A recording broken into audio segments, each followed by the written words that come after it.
Good evening, everybody. I hope we're all good. I know it's going to be a bit of a limited watch tonight because everyone's watching the Champions League. I mean, I'm just going to check that quickly myself. What is the score at the moment? Yep, they got one back against Porto. Well, let's hope Porto go and kill those. I won't call them what I want to call them. But yeah, hope everyone's doing well. All's good here. I've got a mate here to join me. I think some of you might remember him. He had a good debate with Stel over Daniel Levy. He's my mate Dave R. How are we doing, fella?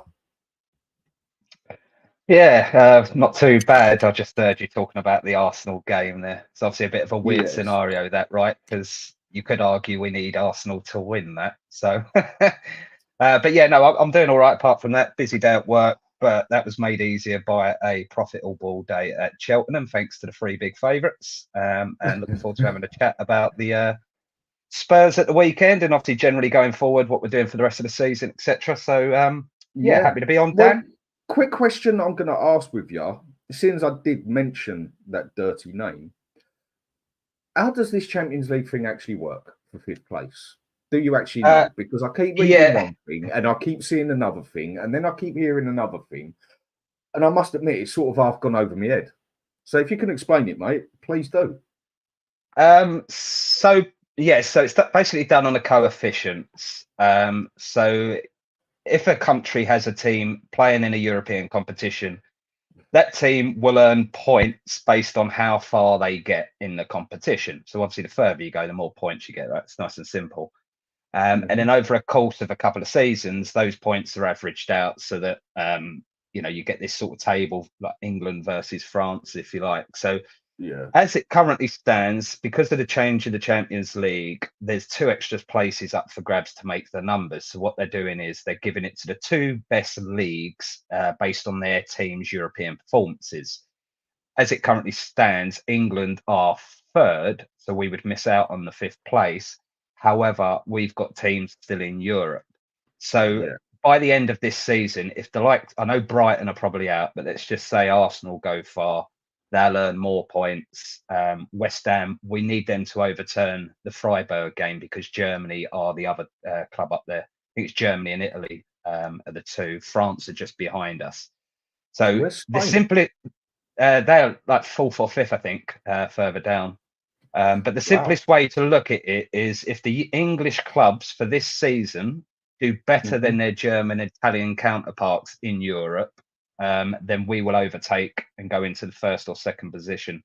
There is a good link actually that I'll pop over to you after this chat that does explain where we are as of I think the 7th of March. So basically after the first leg. So basically, yes, that's why I'm saying if you are a Spurs fan that absolutely desperately wants Tottenham to play Champions League football, if we've got 5 places up for grabs, there's more chance of Tottenham getting Champions League football. But we need Arsenal to get to the final. When I heard your thing earlier, we need them to get to the final and then lose. However, myself, you know my faults. I'm not a massive Champions League fan. I get it from a revenue point of view. From a footballing point of view, it's a glorified exhibition. It's not proper football these days. It's not what it used to be back when it was on ITV and stuff. Where you had Ron Atkinson doing it, and it used to be the champions and maybe the 2nd place. But if you are one of those fans, you have to cheer on Arsenal tonight. So there's a good, weird conundrum for you to be in. Oh, so what about Man City? So obviously Man City going to go places anyway, I'd expect. Yeah, exactly. So I think it's you get. Let me go back to this actually. So you get how many points is it? Because I did have it open earlier. I'm just scrolling back up. So you get basically 4 points for getting to the group stage, 5 points for the round of 16, and then you get an extra bonus point every round after quarterfinal, semi-final, final. And it's the same with the Europa League and Conference League, but you get slightly less points for those because they're less the competition, right? Okay. We're currently just behind at the minute. Well, Barcelona are doing Napoli at the minute, so that's a good thing then. Yeah. So basically, Italy have got Inter Milan and Napoli are in the round of 16, but they got tough draws. Atalanta are still going. in the is that the Europa League? I think AC Milan, Roma are still going. Hence Italy being first, but also in a strong position. Whereas Germany have got Bayern Munich, Borussia Dortmund. However, Leipzig are going out, or have already gone out. Sorry. Freiburg, as I mentioned, is the West Ham game, so we need West Ham to do well in that. And Bayer Leverkusen should beat Karabag. And then we've obviously got Man City through. Arsenal look like they're going through. West Ham should turn over Freiburg. Brighton are probably out. Liverpool are comfortably through. Aston Villa have got Ajax. And obviously Man United and Newcastle went out. So actually Man United going out early is a tough one for us because you'd expect it was a bit of an understatement. And they could have done better in that. It's just a quick one. All right, Brian, how you doing, mate? What I'm going to do quickly is copy the link on here, and Brian, if you wish to join us, that's not a problem. If you're busy, that's not a problem. There you go, mate. There's the link on there if you wish to join us. So basically, it's like I said earlier on my show earlier, my ideal thing for the season would be, even though I'd hate it, Arsenal get to the final, totally dominate the game with Bayern Munich, I mean, totally dominate. And then something like in the 99th minute or something, Harry Kane goes and puts one in the back of the net. You couldn't dream of something better in my eyes there, because that would just absolutely destroy every Arsenal fan out there, wouldn't it? Well, yeah, but then it makes us sound like Spurs fans from 20 years ago, where the only crumb of success we had was cheering on their failures. I couldn't. I get the point. I get the point. I could not give a shit, mate. For that one, I will pay money to see that one, yeah, because it would just be perfect. And plus, it would be the second time they've ever done it. Yeah, I mean, they've already won the league again in March, so they'll be great to come round May again when they realise they've got to play all 38 games again. But either way, let's drift off from then. So I was talking earlier about the Villa game and everything. And like I said on my one, I think the first half was very. I don't think no one was really in control of the game. But second half, we definitely took that up, and we definitely took it to them and took them to the cleaners. So come on, then, mate. No one's heard your side of it. What is your opinion on that game, start to finish? Yeah, well, I'm going to actually disagree with you about first half, and I did hear obviously what you've said earlier today. But me and you were messaging each other during the game, and I basically said my reply was, I feel totally comfortable we're going to win this game of football, never in doubt. That you did. So, and I'm going to give you some context behind that, and I think, believe it or not, I'm actually going to say these words. Danny Murphy actually done some good analysis on this on Match of the Day too. Which, I'm honestly talking about Arsenal. I'm saying Danny Murphy's doing good analysis here. I don't know what's going on in the world. But he actually broke down that first half and why I consider it actually a really good first half. So picture it as a boxing fight, right? The first 6 rounds was the first half. Okay. And I think what we done was wore down our opponents so badly that come the second half, we took over them because they were tiring, and we could therefore dominate and go and land that knockout punch. And I think what you do, if you do look at the analysis that Murphy done, and it's on BBC, is the way we went man for man on the press. Now, Unai Emery changed his formation for the game, and he did. Yeah, and I don't think Ange would have even cared about what Aston Villa was setting up for. I think he sets his team up to play how he wants. Well, look, quickly, this is one of the things that I've been picking out with Ange, that he just doesn't seem to have a plan B, and it was really starting to bug me. But it seemed to work. Carry on. Yeah, So I think he's accidentally done really well this one, Ange, because I think Unai Emery's change of tactics actually really played into our hands. Because whilst they were 5-3-2 and we were 4-2-3-1, it actually allowed us to go man for man. So our front three could go up against their back three. Our fullbacks could go up against their wing backs, and basically the risk was we left 2-on-2 at the back, and we just basically said Romero and Van der Ven are better than their 2 strikers. Bit of a risky one, worked in the end. But I think that was lucky though. If Van der Ven wasn't as quick as he was, Romero nearly got done 3 times in that first half. Right, just quick, Dave. Brian, Brian, how you doing, Brian? You all right? I've been better, mate. I've been better. I've got a few health issues at the moment, but apart from that, all good. Dave, it's a pleasure to meet you, mate. I watched. I was meant to come on the one you did with Stell, but I was working, so couldn't come on. But watched it. Loved listening to you, mate. Really good to be on the show with you right now. Oh, cheers, mate. I appreciate that. I hope everything goes all right with you, Brian. I hope everything's all right. All right, sorry to interrupt you, Dave, mate. Go back to where you were. Yeah, where was I? No, I think on strikers and defenders. Yeah, no. So I think the overall tactical thing was the fact that we was always going to set up the way we're going to set up, and I know you've got issues with that, but I think because of Emery's change of tactics, it really played into our hands, and I don't think he'll ever do that against us again, and nor will other teams, by the way, when they see how well we. And he ain't a bad manager either. I actually rate no. No, he's a very good manager. He's an underrated manager in this country because of obviously what happened down the road at Arsenal. But I just think we were up for the game from the off, but we've been like that quite a few times this season. Lose a goal on a counter, then we're struggling to get back into the game. I could sort of see the patterns there, and I think that's what you're alluding to. The balls over the top a couple of times nearly caught us out. But I just think from a tactical, nearly done us.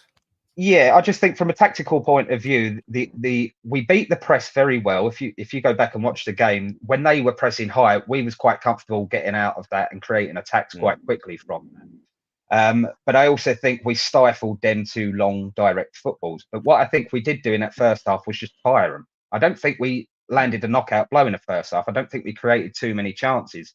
And as I said to you as I said to you, I messaged you in the second half, didn't I? I said, I guarantee you, Angie's team talk, because obviously this was after the response in the second half, was basically get that effing ball forward quicker and get your effing selves forward quicker. Because that was all the difference was in terms of our tactics, was just a lot more quicker going forward and a little bit more direct with it, as opposed to sort of faffing around with it at the edge of the box, which we know we're not the greatest at playing against that low block defense. But we do a lot of it. Yeah, exactly. It's been a problem before, Ange. That, I mean, it's been quite a few years we've had that problem. But I just think that second half was much better because we tired them out in the first. So I don't think you can say it was a bad first half. I think we just done a lot of the hard work in the first half that allowed us then to go and push on more in the second half. That was kind of my view on it as an overall. Obviously, very happy the fact that we won the game. I never was in doubt that we'd lose the game. I had Spurs to win on my ACCA. Don't usually put Spurs in the ACCA, to be honest with you, because you never bet on your own team. But I was that comfortable that we was going to win the game of football. And yeah, it kind of played out how I thought. And it was good to just go off and go get those couple of goals as well, because we've had a lot of tight wins, haven't we? Where we've just won by one goal. We haven't been very convincing at all for about 10 games. Yeah, so it was good to do that. And obviously against our rivals in terms of the league positions as well. So it was a very good win. It's what we needed. And I think it sets us up nicely now for this running. But yeah, that's my overview. I'll go into the more sort of individual ratings as we go, but that's kind of my overview assessment of it. All right then, Brian, same for you, mate. I'm just going to say hello to a couple of people on here quick as we're starting to get a couple of people watching. Tom, big up to you, mate. Thanks for coming on. JJ as well. Evening, lads. Evening to you too. So go on then, Brian. Start to finish. Your side of the game. Your story of the game. Mate, well, what can I say? Do you know what? What I can say is we went into that game. I think a lot of Spurs fans thought it was win or bust for top four. I certainly did. I thought a defeat, done, draw, maybe in it. Like you had just alluded to, we haven't been at our tip-top best for a long, long time. This was a game that would boost confidence, give us a real sense of achievement. And the manner that we did it was something I did not expect. I did not see it. I've mentioned on a couple of the shows that I went on.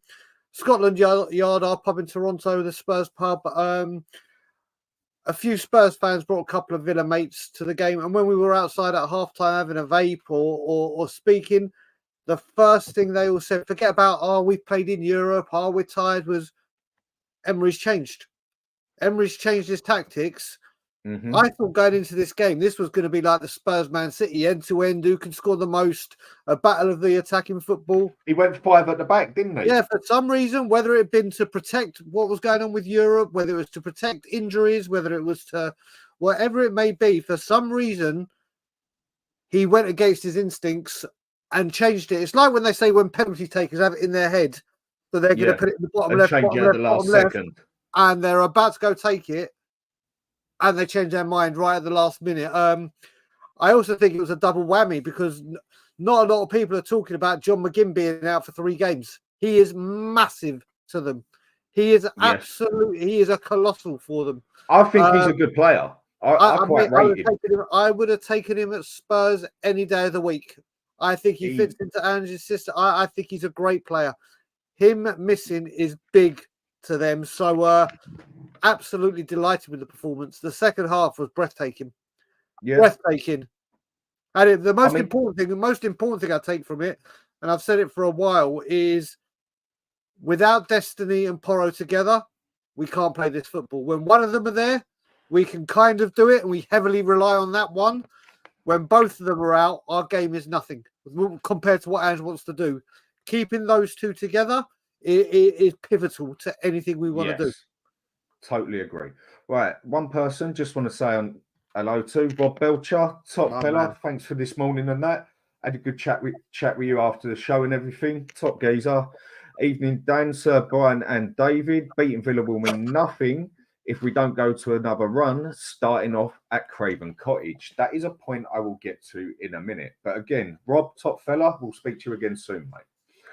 Now, one thing I noticed in that game, and I was on time added on before we went into the game, and I must admit, I had quite a negative view of it.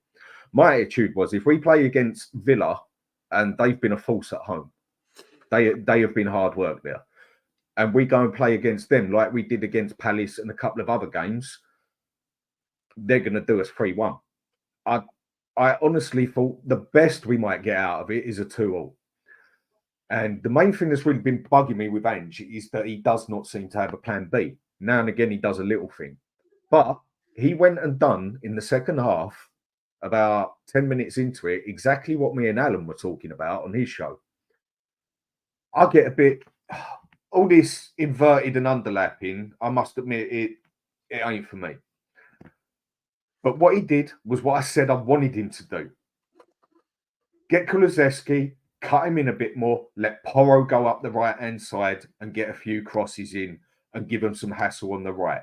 And if a few people noticed, that's what he actually did.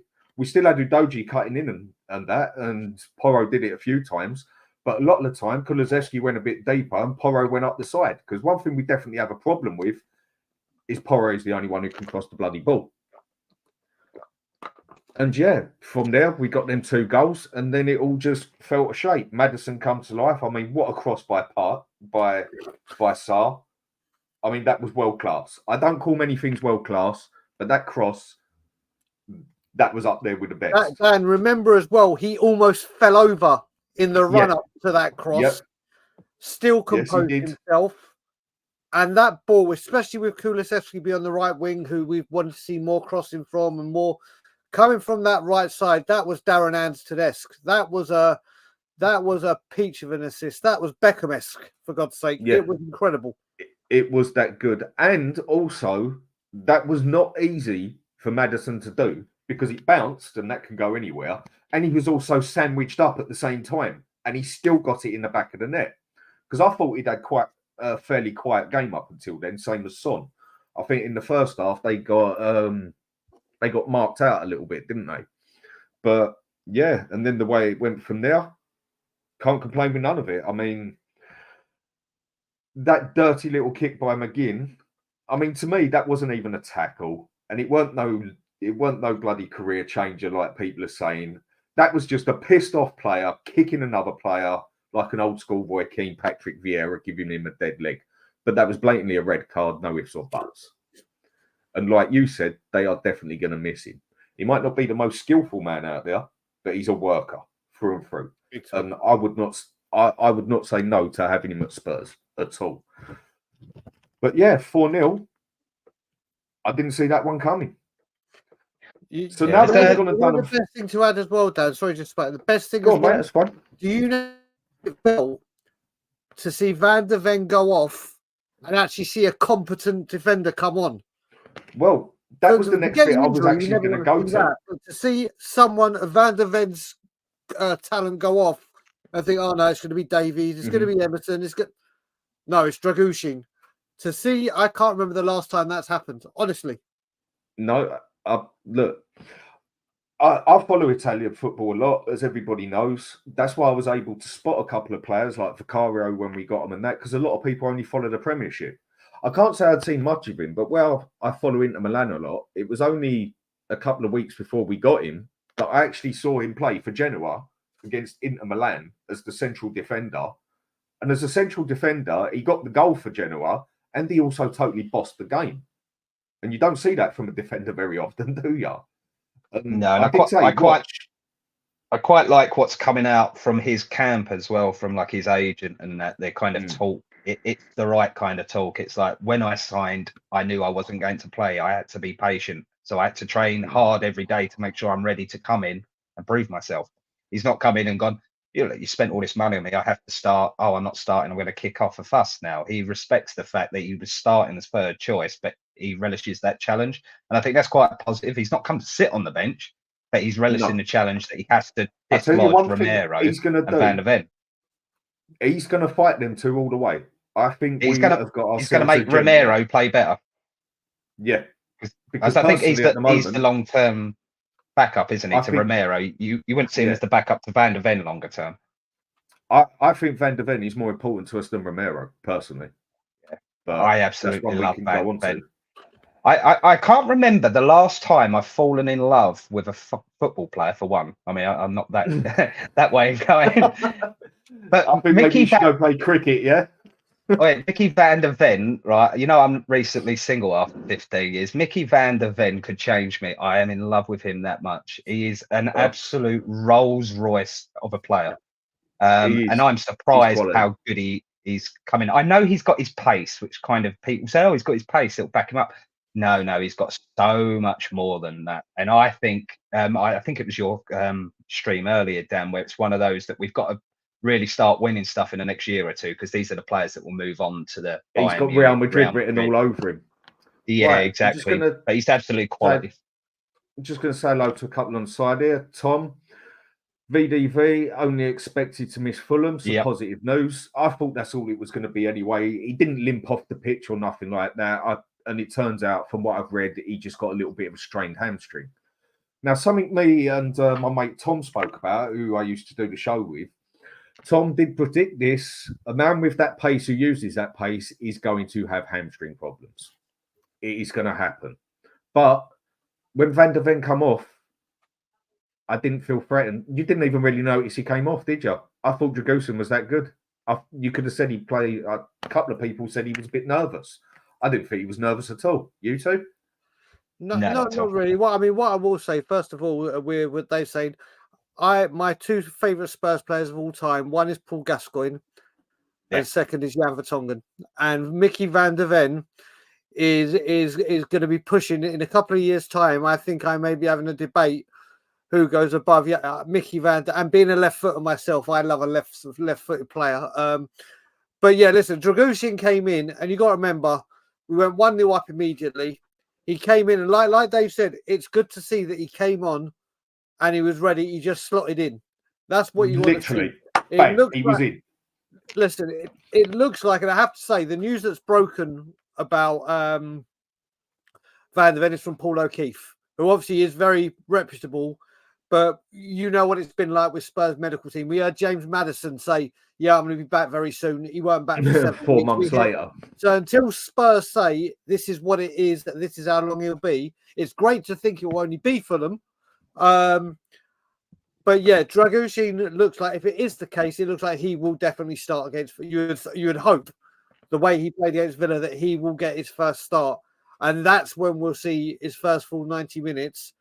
And that's where we can see how he done. But like you said, he came on and he looked very, very assertive. He looked like he'd been there before. He's had this time to adapt to Tottenham since January. He's been training with them every single day. Obviously, it's not the same as playing live actual first team minutes, but it's good. I was starting to wonder when he was going to get minutes, how he was going to get minutes. Shame it came. A few people were saying that. Injury, but it looked like that was really going to get minutes anyway. It's, I think, for 20 mil, we've got another skill there. Definitely. The Filth have just scored. They are beating Porto 2-1 or 2-0, but 2-1. like Dave said, is that a good thing? Loud. Right, and then just saying hello to Michael with a big up, Dan and Dave and Brian, obviously. Tom, Pape has no ceiling. That's another one who I'm going to go to next. And also, Radu handled himself brilliantly. Yes, he did. I mean, that I've only seen him play one game. I'd heard his name in Italy a couple of times, but I'd only seen him play one game against Inter Milan, and he was a monster.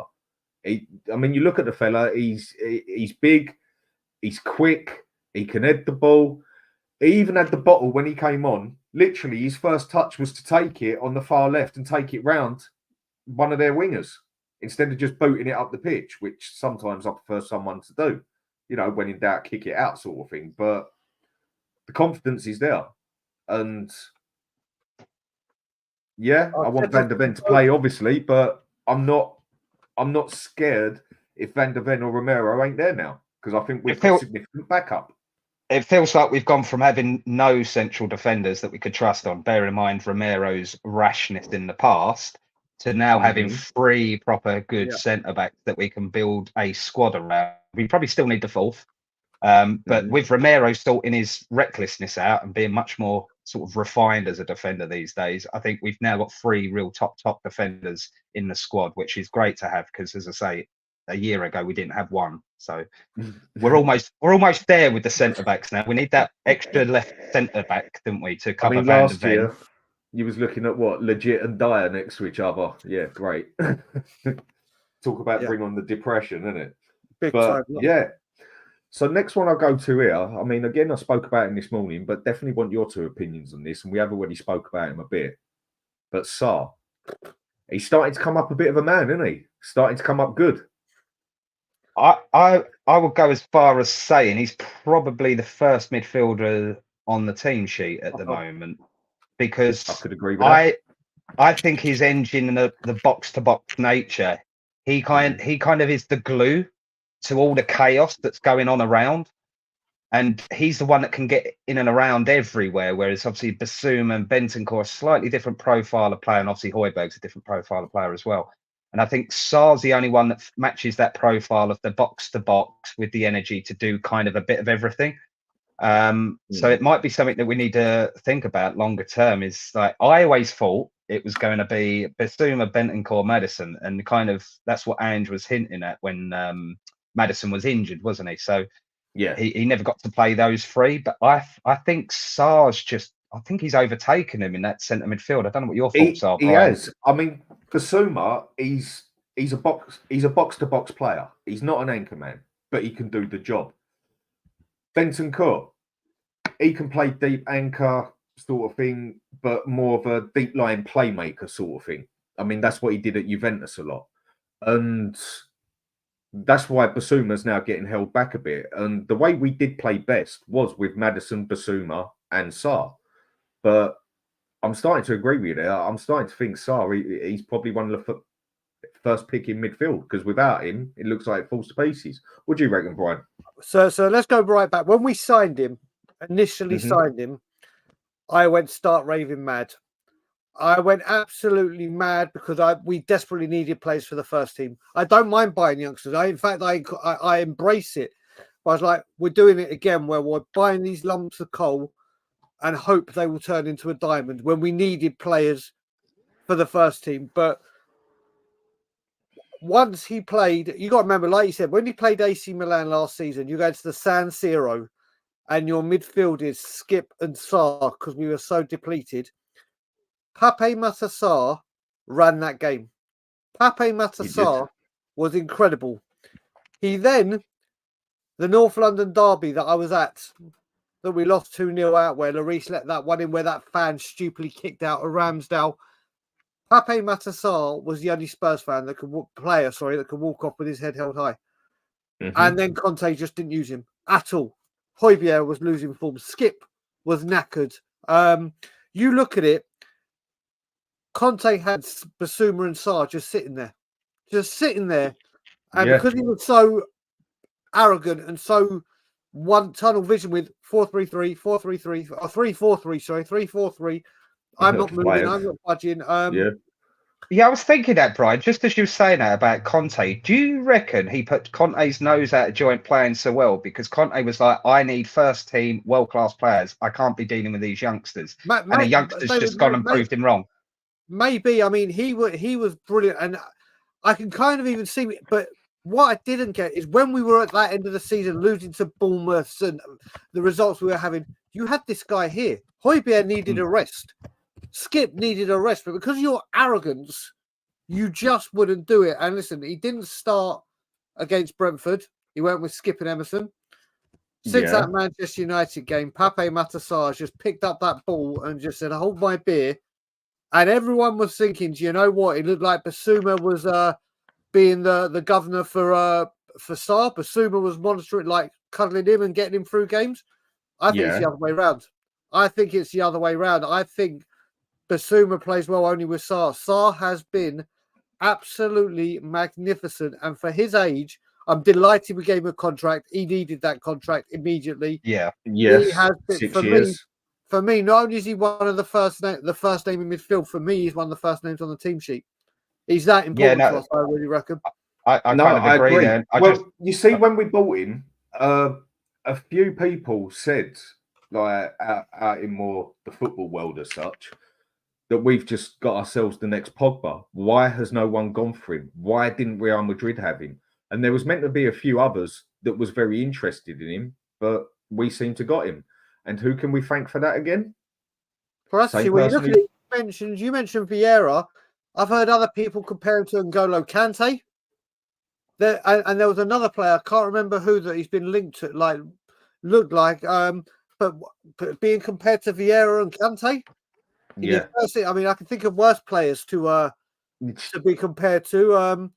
I just think this guy, so I think it was Tom said. Oh no, it's JJ. He's got no ceiling. He's got no ceiling. No, it was Tom. Sorry, he's got no ceiling. This kid can go right to the very, very, very top. He's incredible. I mean, for me, again, I could understand the one that was bugging me last season more than anything was him not playing Basuma, because I knew Basuma was good, and at Brighton he had bossed the games against us, Man U, Man City, Liverpool. Liverpool were putting in a 70 million for him, but they wanted 80, so it fell apart and that. I could understand why he was leaving Sarr out, but after that game at Milan and how crap some of the others were playing, I just couldn't understand why Basuma and Sarr weren't getting on that pitch. But again, yeah. And we got him on a long contract, isn't it? Not 2030, isn't it? Yeah, 2030 no, signed 6 years we've just signed it up for, same as we signed Udogie up for 6 years as well. Again, another player. That is 6 years, Dan. That is 6 years. Yeah. Because he's 24 now. I keep thinking he's bloody 23. Yeah, I know. Well, Udogie as well.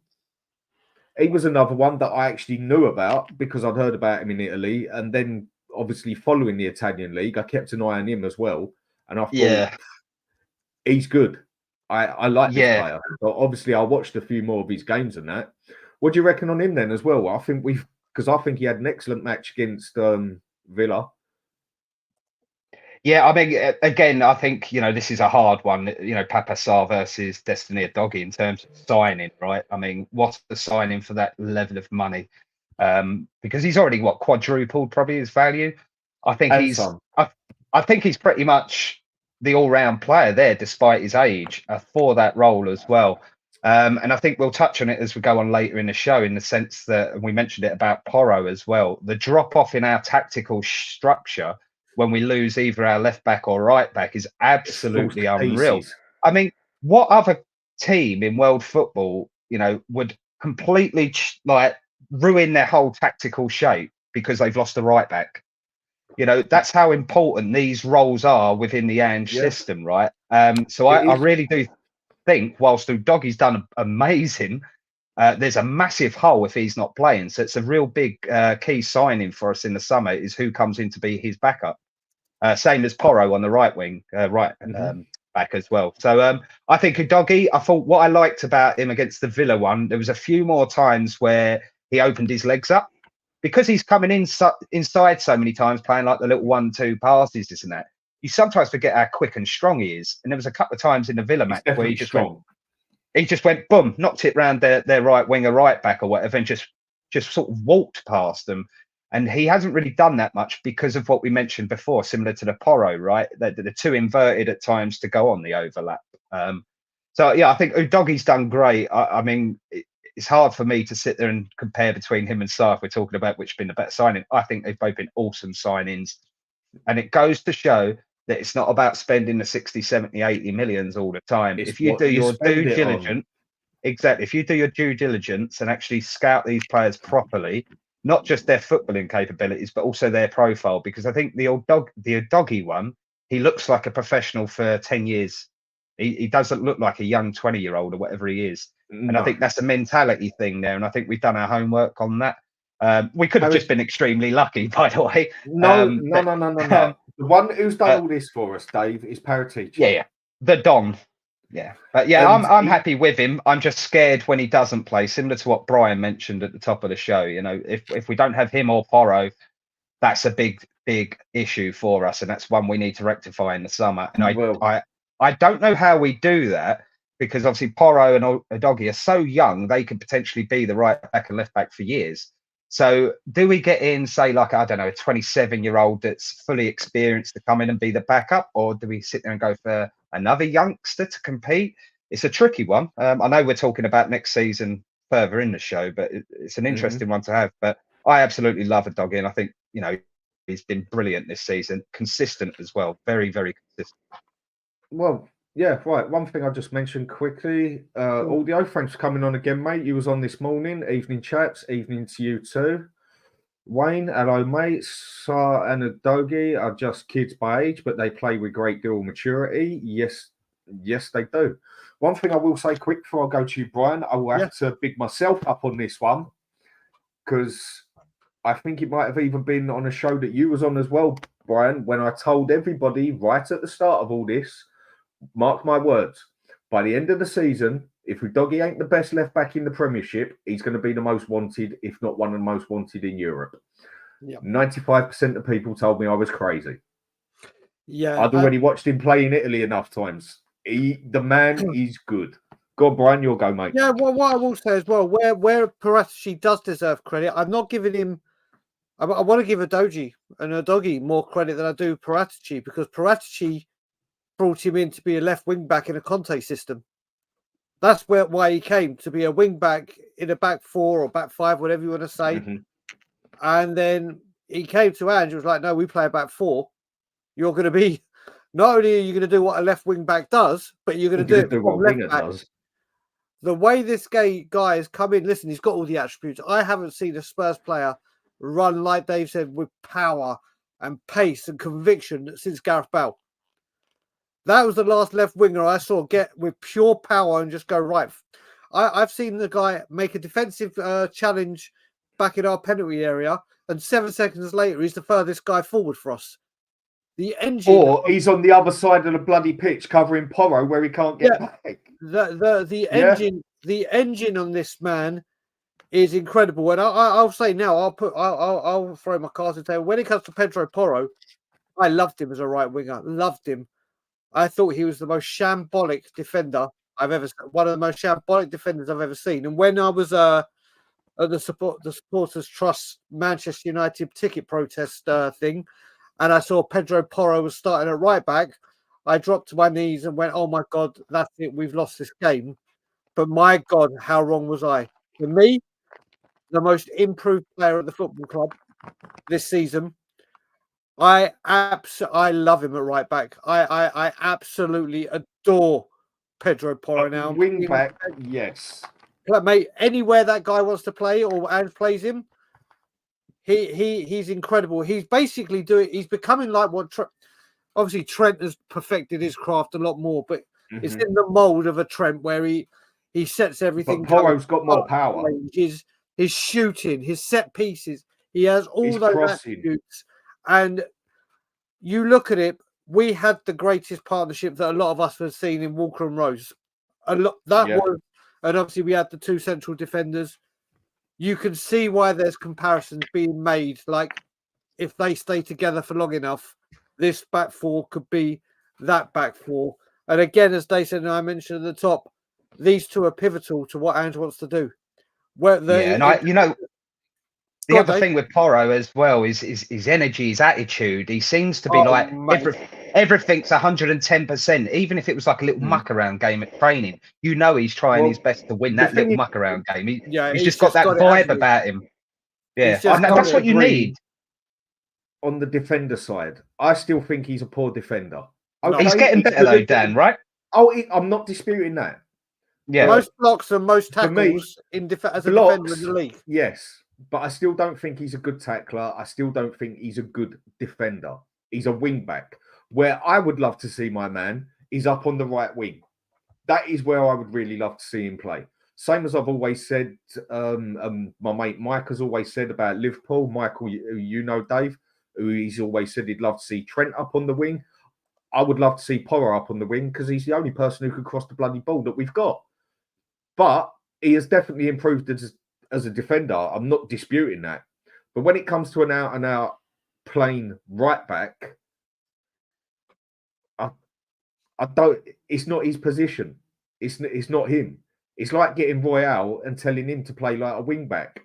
It's not him. And I know Royale's bang average anyway. Yeah, but he's not for getting forward. Yeah, I get that, but I get that point. But if Ange Postecoglou's insisted on playing with just two defenders, then it don't really matter how good he's defending at right back, right? If we're only playing with two centre halves and everyone else is bombing forward.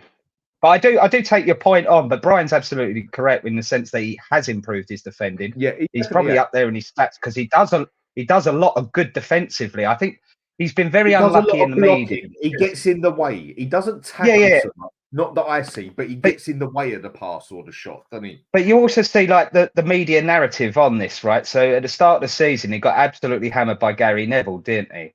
And Gary Neville has since come out and apologised for that because he said he's got that wrong on him. Yeah, and I think sometimes you can sit there, things stick in your head. So when you see Porro then make a defensive mistake 10 games later, you're thinking, oh, Porro can't defend. Because I remember that 10 weeks ago when we'd done a big analysis on how bad a defender he is, which is actually incorrect. He had a couple of bad games at the start of the season, but he's actually been a really good defender for most of the season, right? So I think it's just one of those that I'm very comfortable with his defending. It's getting better. I know you're not, Dan, but Brian is. So I think like probably a 2-on-1 on that one defensively. Just to add what Dave said, just to add on this subject, if you look at it, there's a few examples or a few things I can say. You look at the Villa game when Ollie Watkins, for some unknown reason, passed that ball rather than shooting. All right, it was offside. It was offside regardless, but who was there to mop that up? Who was there? Right in front of it. Pedro Porro. You also got to look at it like when we had a go at Bissouma for playing the ball forward or losing the ball in certain areas. The way he's defending is because that's what Ange just told him to do. Ange just told him go up, and then come back and do. So when he is getting caught out, we know the style of football we play, we are going to get caught out occasionally. It's how we recover, how we go. So he's only doing what Ange's on. Yes, sometimes, but if you look at, there's some games where some of his last ditch, the Liverpool game, that last ditch sliding tackle, when it was, I can't remember who was coming down the left, he came across the whole pitch and slipped. He has improved greatly in his defending. And I think just because he may get caught out more than Destiny, because I think Destiny has the stamina and the power over him. He's also a better tackler. Yeah, that's why I think it's getting found out a bit. Obviously, every team is going to attack your weakness. It's what you do. Yeah, I think that's you do. That was a great comment by that was a great comment by Tom Thacker there, because not only did he get back to stop that Watkins pass, he was the one that actually stepped up to play him offside. So he's gone that way, then had to turn around and go that way and still get back. So, fair play to him. I still think there's improvement, Dan, to his defending. I don't get me wrong on that. I just think he's going in the right direction defensively, and he's so good going forward that he's just not the strongest defender, but we're not playing him to be a bloody defender. So yeah, no, I'll flip it. Do you feel that we can upgrade in that position? Do you feel that we can upgrade in that position next season? Or do you feel that he's number one and we need a backup for him? I guess that would probably answer your question, wouldn't it? Or answer.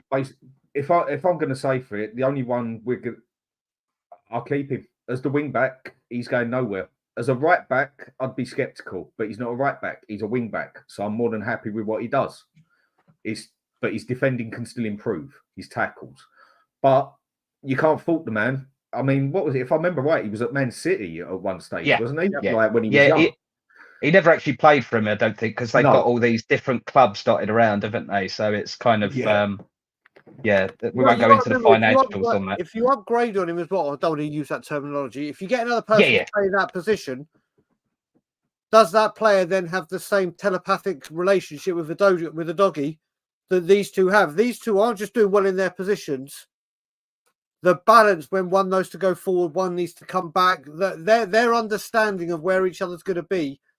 I don't think you're going to find that combination elsewhere. So I think another right back there to play with Destiny, you might weaken Destiny at the same point. Well, like what I've seen the doggy do a couple of times now is be on the other side of the pitch because he knows Porro's still up the other end of the pitch. Yeah. And at times I'm a bit, because we're just totally naked on the left-hand side, basically.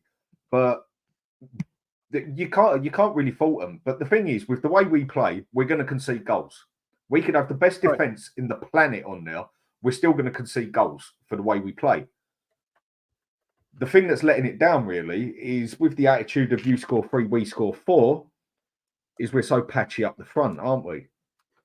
I think that's one of the things that definitely... I mean, I don't think our midfield's been great of late. I don't think the team's been great in the past 10 games, really, except that last second half against Villa. But I get the point of, it's going to take a season to roll in. But there's got to be season aims now, hasn't there, yeah? With what we've seen there with Villa, I've had enough the past 2 years, even with Conte, we're doing the same sort of thing. We'll have a crap 45 minutes and then a brilliant 45 minutes. I want to see a good 90 minutes.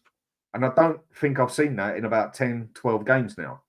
We seem to just come on for one half, and that's not good enough. We need to improve in that aspect. Midfield, I think, get a couple of players in there, but I think we're covered up there. I think up front is where we definitely got to sort things out. But the thing I go for at the moment, rest of the season, what has our aims got to be now? Brian, I'll go with you, mate. What has our aims got to be for the rest of the season? I know in some ways it's obvious, but what have our aims got to be? I hate these questions. I hate them. I look at it and everything that we've just discussed about, you may as well chuck it in the bin if we go and throw it away at Fulham. It's that simple. Everything we've just done. I was on We Are Tottenham TV this morning. We were having this, or this afternoon for you guys, having this discussion. That run that we've got, Newcastle, City, the Filth, Liverpool, and you still got to find somewhere for Chelsea. You've still got to find somewhere for Chelsea. They're going to stick Chelsea in the middle of that, aren't they? Then you've got to look at all these little twists and turns. And like the Chelsea, as you know, if there's one game in hand, Tottenham fans do not want to say, right, it's Chelsea. That's 3 points that's up for grabs. It's Stamford Bridge. Yes. Then you look at it, Newcastle away. We got a bit of a revenge from there last season. Then you got Man City, which technically at home, normally we know we fare very well, apart from the FA Cup. But our style of play has changed now. I do think we'd be, but do you know what? I want to go back to when I was listening when I first came on, and you were talking about the coefficient. And by the way, that goal was disallowed for Arsenal, so they're in injury time. It's about to be extra time, which is great for us either way because they're playing. Come on, Porto. Up the Porto. When you have that, I am very, very, very much in line with David here. I don't give a fuck if we get top 4. I don't give a what we get Champions League. David, just I don't know if you've watched me on YouTube. I am just like Stel. I am the anti-Levy. I am like I've already told him about you, Brian. That man and me do not mix. To be fair, I'm going to go in on Levi later when we get round to the 6% increase. But anyway, when it gets to Champions League for me, yes, it's the bigger competition. Yes, there's more money. Yes, we get to hear the champions. Do we fully embrace what the Champions League is about? Do we use that collateral to bring in Champions League elite players? Do we take this cup seriously, or are we in there for finances? Well, I think it's purely we're there to make up the numbers, and always will be. I would rather see it in the youth team. I'd rather see us in the Europa League and say, right, the way I look at it, if we're in the Europa League, is every away game, you take 6 or 7 first teamers, and then you take your Donnellys, your Divines, your Scarlets, everyone that's coming through. And every other week, you're going away, you take a different crop of first teamers, and you let them all stay home and concentrate on the FA Cup, the Carabao Cup, and try to make a serious attempt on. I would rather learn more from the youngsters we've got coming through for a season than go to the Champions League and just be there for hook or by crook. So when it comes to what do I expect, I just want to have a strong finish. I've been listening to Celtic fans recently that say, you watch, Poch, don't know how, but he has his players in the condition that they start the season in for the end, for the run-in. So that's a lot of Celtic fans have been saying, you watch the last month and a half, you'll be playing like you did at the start. And if we do, then the sky could be the limit for what we can achieve. I'm saying I will be delighted with Europa League football. I think from where we were last season, I think Europa League football will have a better impact on our future. So I fifth. I think we finished fifth. In all honesty, I do think we finished fifth. That's fifth is what I'll go with, and I must admit, yes, I'd like to see the Champions League, but I was more. Do you know what? We could have finished 10th or 15th, and if we would have won that League Cup or FA Cup, I'd have been happy. I just want to see some bloody silverware at Spurs. Champions League, just being a number, yes, gets us the money in and everything else and that. Will we spend it on a world-class player? Pardon me. I very much doubt it, but we'll have to wait and see. Yeah, I kind of agree. Sorry, I was just going to quickly agree with that. Just that the only thing I will caveat, and I agree with everything you just said there, the only caveat I would give, I'd like to give Ange at least one and go in the Champions League to see how he approaches it. Because I think he would go for it. Yeah. Well, he actually, even though Celtic lost everything, I remember watching one game, and that was the only time I'd ever heard of the manager or seen him and that. For some reason, there was nothing on TV, so I watched Real Madrid and Celtic. And God, that first half, Celtic proper took it to them and proper went for them and then ended up getting spanked. Yeah. The only problem I've got with Ange, really, I just don't like it that it doesn't seem like he has a proper plan B. And that's no different to what Conte was like in my eyes, and everyone was grilling it because he would never play in a different way. It's just his way was it was just horrible to watch. And we're sort of doing the same thing again. We're only willing to play one way, but it looks better, so people are happier with it. But we're still doing the same thing. I do think that he needs to get himself a bit of a plan B. But apart from that, you can't really fault the man for us, apart from, say, a couple of little bit. The main thing he's done that really pissed me off was what he done in the League Cup. Yeah, the Fulham one, yeah. 9 players. For me, that's one of the stupid things I've ever seen a manager do. But either way, done and dusted, you go on to the next part, don't you? Yeah.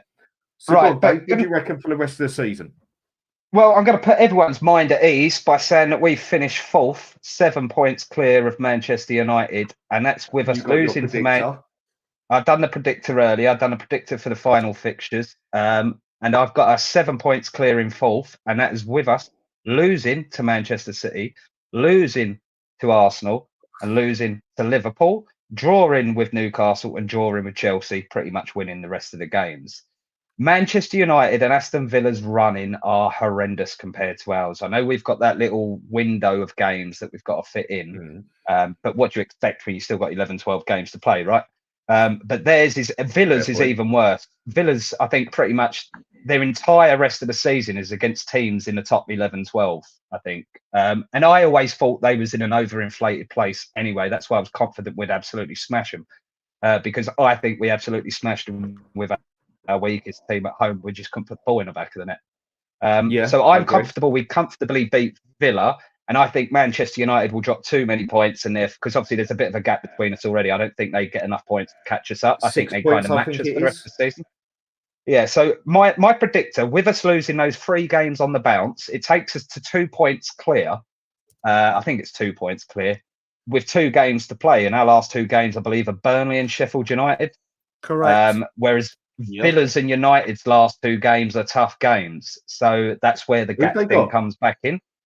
I think they've actually got to play each other. I don't know how to go through fixture by fixture and do it, so I can't remember. But I know Villa's fixture list is horrendous, and Man United have got to play most of the big ones as well. So I'm not too concerned about finishing top 4. I think we will get top 4. I just won't be absolutely enamoured by it because, as you've rightly said, Brian, and you've touched on as well, Dan, that it doesn't matter being in the competition unless you're going to actually try and win the thing. It was the whole, Arsene Wenger at Arsenal for that 10-year period. They were just happy to be there. They never tried winning anything.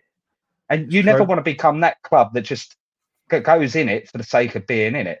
But I would like us to be in it simply because I would like to see if Ange really goes for it. Does he do that plan B that you said, Dan, or does he say, no, this is how we're playing. I don't care if we're playing Barcelona, Real Madrid away. We're going to play the Tottenham way. And I think he will because, as you rightly said, he took his Celtic team to Barcelona and they got absolutely mauled. Yeah, Barcelona Madrid as well, I think, was another one. Yeah. Unless I'm getting confused, it might have been that one. No, but they got pumped by 5-1 or something, didn't they? And he was still sending everyone. Real Madrid done them.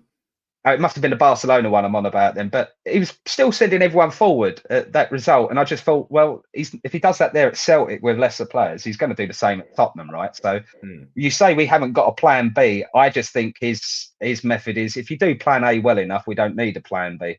And at the moment, we're not doing plan A well enough because we've not had that consistency in our lineup. And obviously, it's still his first season, right? And we haven't got that strength in depth in some of the positions as well, as we touched on with our fullbacks, right? We completely drop off the cliff when they're not there.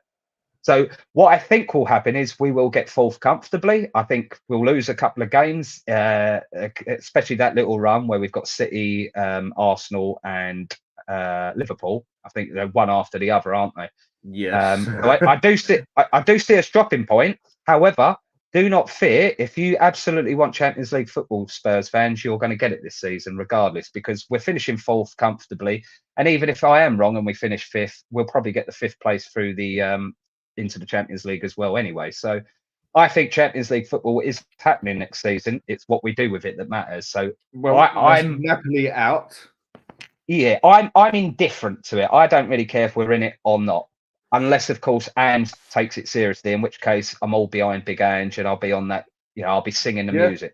I think David as well is someone else takes it seriously, not just Ange. Yes. But most importantly, because we know that, like you said, at Celtic, he gave it everything he got with a let's face it, a weaker crop of players. Yeah. If we get Champions League football, especially now with PSR and them going to change their goddamn rules again, so the advantage he worked so hard to get is now going to be eradicated. I hate it when every summer we go, this is the summer, the big summer. This one really well and truly is. Even I'm saying it. Are you telling me you're not confident that Levi's going to reverse the ticket price increases if he gets the extra revenue from the Champions League? Don't even go there, mate. We'll go there at the end. In the Nigerian lottery and being told that I'm a prince in Nigeria and I've just got to send some money. We'll go down at the end, mate. Yeah, knowing Levi, he'll put the prices up because apparently it costs more to print Champions League tickets or something, like the papers of a higher grade. I hope you don't watch these because you've just given him a great idea. You've just given him a great idea. Right. So he hires me anyway. He pays my wages. I've got to agree with what you both said. Yeah, I'd like the Champions League, but if we go in the Europa Cup and take it serious and go and win that, I'd be more than happy with that. Like I say, I just want to see some bloody silverware at Spurs. I'll put it blunt. I've had a fucking enough with just being there, basically. And then other times being so near yet so far and everything else. But can we get it? I can't see why not now that we've done Villa, but being a Spurs supporter at times, it's a bit hard to be positive because if anyone could cock something up, it's us. Put it this way, the way it's worked out now, we have a game in hand on both Villa and United. It's on us. It's in our hands. If we do what we need to do and let's just say we get the win against Chelsea. Let's just say we get that, and then we just match the rest of them. It's in our hands. It is ours. It is ours to lose. It is ours to lose. As we speak right now, we should be favourites for it. The points we got, we just have to wait and see. Like I said, we say that right this game now. Of Fulham next. Yeah, the three of us could be doing this next week, and we lose to Fulham. And it's like, oh, here we go. Villa have gone and won against whoever. Now it's fucking exactly. So it's all swinging. It's in our hands. Yeah, and that's when I must admit I get a bit. I mean, do you know what? Being a Spurs supporter 38 years now, even if we were 4 points at the top with one game left, I'd still look over my shoulder and wait for something to go wrong because it's always gone tits up. Call it negative. It's just realistic. You know, when you look at this, Dan, just to wrap this or to have this, the very, very first time we got Champions League, the very first time, we had Arsenal and Chelsea back to back. And back then they were far superior than both of them. Dave, hang on a sec, Brian. I was with you when we actually done that because we done Man City, didn't we? Yeah, the Crouchy one. I was at your place. Yeah, I was at your place with Mike and that when we actually done that. Sorry, Brian, go on. So we got that, and then obviously we had to go to Manchester City for the win or bust, winner takes all. So we've been in this kind of position before. It's just not been sandwiched like Chelsea and Arsenal were. We've been here before, and it was in our hands, and we turned it around then. But obviously, Man City weren't the Man City they were. Chelsea aren't the Chelsea. Well, Chelsea aren't the Chelsea in the other way. So you've got all these added ingredients and references to back then and back here. It's just, this is why I take so much from Villa. Forget the performance, the confidence that it will give the lads that was a main rival, that we hadn't kept a clean sheet or won away since Nottingham Forest before Christmas. What is that, about 18 games? One clean sheet in 18 games it was, wasn't it? Stupid like that. But forget the performance, the scoreline, those little psychological, right, we've kept that clean sheet. Right, we've won away from home. Yes, that was against our main rival for top four. And Villa have been really good at home this year as well. They went 17 wins on the bounce, non-stop. So there's loads of mental... Forget the attributes on the pitch and the reflection on the table. Psychologically and mentally, there is a lot they can take away from it. And just hopefully they'll keep that stored in their heads. Yeah, I think, you're a Spurs fan when, like, this is my gut reaction to when John McGinn got sent off, because he got sent off at 2-0, didn't he? And I thought, oh, damn, that could do us there. Like, I just had this feeling that's going to come back and bite us.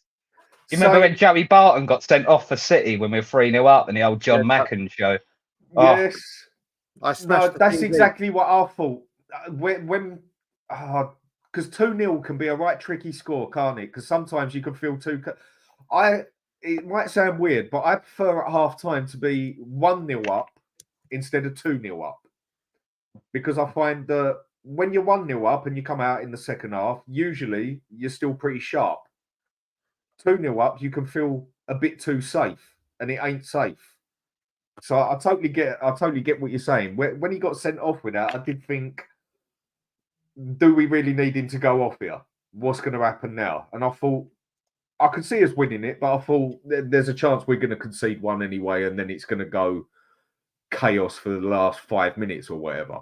But no, he brings on Højbjerg quicker, doesn't he? And we start sitting back defending a lot deeper, and then we invite the pressure on, and then you could see it happening. But I think that's just the scars of being a Spurs fan all these years, right? In it, because it is. We always look at the worst, because usually the worst happens to us, right? We've not been the most lucky or successful, depending which way you want to look at that, in the last couple of decades. It's just being realistic, mate. Yeah. But, to finish this segment, I'm comfortable we'll finish top 4. And if not, 5th will even get us Champions League anyway. So I see Champions League music at the stadium next year. What we do with it, we'll have to wait and see. Okay, I will put a bet on that and I will hold you to it. Right, so the point I want to get to next, we've spoke about what we've got and how good we have actually got, and next season will be another season there together in that. And as far as I'm concerned, at the back, they can only improve. One person I do want to mention though quickly, Vicario. What a goalkeeper we got there. What a man as well. Like, it's the mentality again. Like, I think we're actually buying players with the right mentality. You know, we want to win. We want to be the best. We're not just here to just turn up and play football, pick up our wages. I want to be the best. You know, whether that's them individually, because he's not had an illustrious career. He's 27, and this is only his second or third season in a top tier league, because he was in Serie B. Spotted. That's right. But when last season they spotted him out, and again, I'd seen him play. Yeah, I'd seen him play a couple of times. He'd only had one or two seasons in Serie A, is my point. That's right. Before we signed him, But everyone went to ground when we blew Raya out and went and got Vicario. I was never a fan of Raya anyway. I was quite happy with it because I wasn't a fan of him. And a lot of people thought Levy's gone for the cheap one here. I did say to everyone on here, watch this man. He's a good keeper. And if Bayern Munich wanted him, Arsenal looking at him, Chelsea looking at him, Man U was going to have him, Bayern Munich wanted him, and Inter Milan had actually basically bought him because they had to, where they're so hard up on the money, they actually had to sell Onana first before they could sign the paper with him. And we just basically stepped in and said, thank you. You don't get 6 teams like that looking at you, wanting you because you're average. And you don't get someone with the quality of Buffon sit there and say that this man should be Italy's number 1 over, I can't even pronounce his bloody name. Yeah, over him. And I think he's a quality keeper. And that's Buffon's words. So for once in the past 4 years, I've wanted Lores out for about 4 years because I thought he lost his peak about 4 years. Don't get me wrong, he was great for us and everything, but I thought he lost it 4 years ago. I've never been a great fan of Lloris, even when he was in his pomp. No, I remember you said before, like when me and you spoke about the football and that. But we've actually got a goalkeeper. The only thing that seemed to go on him a little bit, and he's already seems to have stepped that up, was he's not aggressive enough. And that happened 3 games on the trot. And then all of a sudden you see him, he's willing to push him about and get stuck into it a bit better. But apart from that, you can't fault him, really. So I'll start with this from the beginning. Like, I wanted David Raya. Yeah, and the only reason I wanted David Raya was homegrown. Had a very good season with Brentford. I am very, very big on when a goalkeeper comes to this or any football club, they need to know English. They need to know English. It is the position you have to get right. There's other players that you have to get your number 1 right. And this was before I was going nuts that we weren't going for him because of Levy, and this is before Vicario got mentioned. Then when Vicario got mentioned, I was like, figures, keeper option. I was one of those. And I'm always man enough to say, do you know what? I got it wrong, but I'm always. We all get it wrong. And boy, did I get it wrong. Boy, my God, I wouldn't swap it for anything. But what I have to commend this club with doing, and very well, and I've said this on all the streams I went on. You look at it. When Manchester United lost Peter Schmeichel, they went through God knows how many till they got Van der Sar. I think it was about 5 or 6, wasn't it? They scouted De Gea, and obviously he took a bit, but then came good. When Chelsea lost Cech, when the Filth lost Seaman and Lehmann, when you go through these teams, Liverpool, when they've lost keepers, I don't think any of them have gone and got it right. Bang. With the first buy. Like, bang, in you come. Vicario's passion, Vicario's determination, Vicario's athleticism. He's captain quality, isn't he? He's like we were saying with Porro. He's just got what being a Spurs player is. He's got this. And the one thing I would criticise him with, more than what you said, is it looked like in recent games, teams were working it out that if you put pressure on him, his nowhere near as bad as Lloris, nowhere near. But his distribution was looking a little bit shaky at times, and it was fizzing balls into Destiny or fizzing balls in, and it was.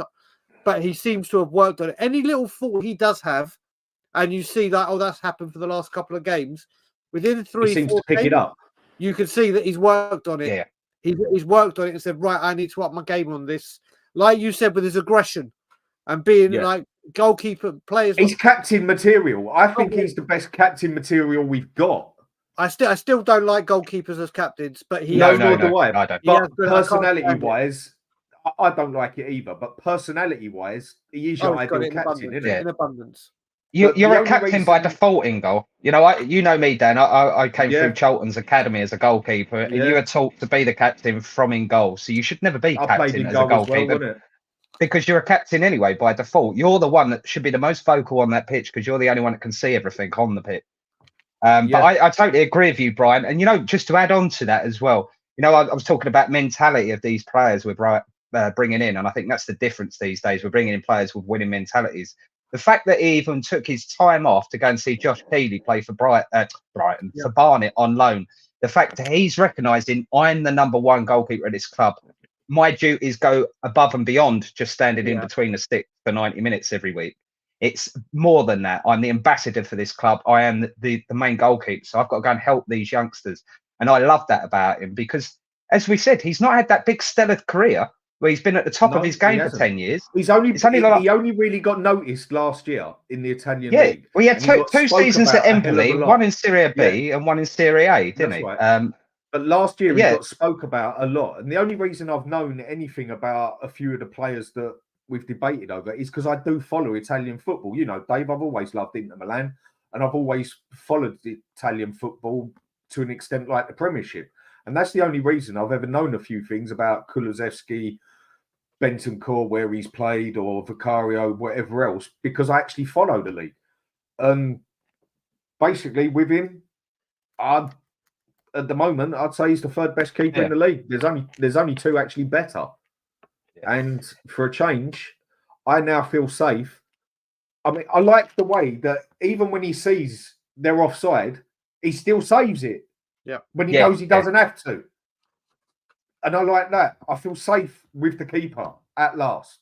Yeah. But if we're talking about signings for next season, because that's where we're kind of heading, right? Well, that's what I'm about to go to. Yeah. First thing, before the signings, because we need to get the positions right first. So we've spoke about how good we've got it at the back. We've also got relative in midfield.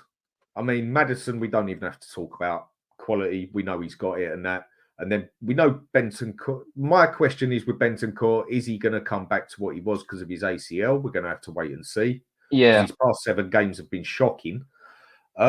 Where do we actually need to improve? I mean, I know where I say it, but go on, Dave, where do we need to improve? Well, this is the scary bit, right? And this is where, if you listen to Ange, he's spoken about this as well. And a lot of the decent podcasts did talk about this at the start of the season, about it's going to take Ange a few transfer windows to get his team. But the scary part for me is that we're still a big way to go in terms of the rebuild.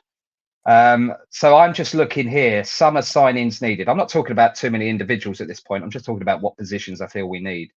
We need cover for left back. We need cover for right back. That's what I've got down as number 1 and 2, because we've seen the drop off without Porro and Udogie, and we've spoke about that. Whether we get players better than them or players equal, it's hard one to do that, right? Because they're so good for the prices we paid. But we need cover there. We also, the other position we have zero cover for is James Maddison. So we saw when James Maddison was out, you've got Gio Lo Celso, who's probably the closest to being a replacement. But let's face it, he's about as reliable as a Fiat car. Like, fix it again tomorrow, And it is. There's no point. No, exactly. He's had enough time at the club now. See you later, Gio. I'm sure you're a nice enough lad, but off you go. So we need cover.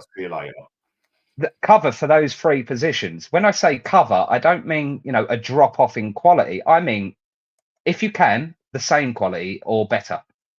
Okay, that's the minimum bar now. That's the bar we should be setting when we're building a squad.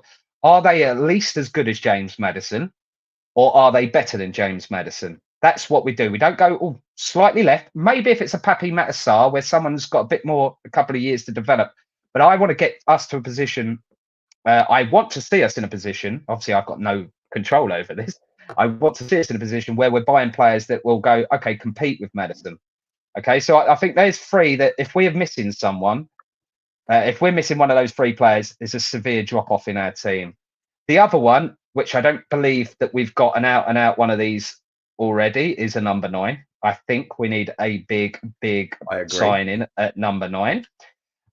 We need which another. Is going to be one of the hardest. Yep, and we need another high end winger, because there's a lot of arguments about Exactly that, Daniel. There's a lot of arguments to say that we haven't got great quality there already. But I think we need a top world-class winger. I know they spoke about Neto. I like him as a player, but he's too injury prone. He's too injury prone. He's got glass legs, mate. No chance. No, thank you. But pace-wise, right. Go on. I've just seen in the comments the Bertie Hotspur there. I will get to that Bertie Hotspur. We also need a midfield destroyer because Højbjerg's off, and he's the only one that's classed as a destroyer right now. But we need that high-level end of destroyer. This is a big rebuild coming up. We need a left centre-back cover for Mickey van der Ven. We've already touched on this. At the end of the day, we need that left-sided centre-back. And we touched on Vicario a minute ago. We do not have a sub-keeper. So if Vicario gets injured, we then have a drop-off again. So that's what I've highlighted. That's what I've highlighted quickly. 8 positions that we either do not have adequate competition for, or we need to upgrade the first team for. And that's a massive rebuild. 8 players in one transfer window with Levi as the chairman. That's not going to happen. Well, exactly. So my sensible head is we've got to be patient, and maybe we get all of those by the end of next season. But if we really wanted to go, and I don't think this will happen because I know what Levi's like, but if we really did want to go for it, we'd go out and get them 8 players. As soon as the season ends, we'll go out and get them early, because obviously we're going to counteract that with players going, right. There's a lot of players going out, so we're probably only buying 3 of those players outright with new money. The rest of it can be raised through sales and things. But that's where I see the 8 key positions are. And you could even argue that we need 2 number 9s. But I'm going to give Sonny the benefit of the doubt if we're happy that Richardson's going to be 3rd choice. But anyway, that's my initial gut feeling. Obviously, I don't want to speak too long. So no, that's fine. I mean, my one with this, I pretty much agree on everything you say. I mean, we've got backup, and that's a word that a mate of mine and Brian's does complain about when we use it. Alex, Mr. Box Office, he does not like that word backup. And I can totally understand. That's the word, isn't it? I get the word backup. You need your backup player, whatever. But no, you want a man on there who can actually fight for that place. Yeah, your backup's your 3rd choice goalkeeper, right? Exactly. That's the backup, the 3rd choice goalkeeper. But your 2nd choice keeper should be challenging the 1st choice. Whereas keeper, Dragusin, he's going to be going for that place. He's going to be fighting Romero and Van der Ven for that place in defence, and that's what we want. Same as we want it in midfield. I would definitely agree with you on the wing backs. We need players for the pair of it that can. I mean, getting 2 players that can live up to them standards is not going to be easy, and getting a player in of that quality who is willing to fight for his place at a team like Spurs, I think is one of the hardest bits. I.e., why we could never get another number 9 for Harry Kane, because they knew they was going to be sitting down all the time. Whereas if City go and do it, a player's more likely to do it. Forget the money. But because they're at a team like City.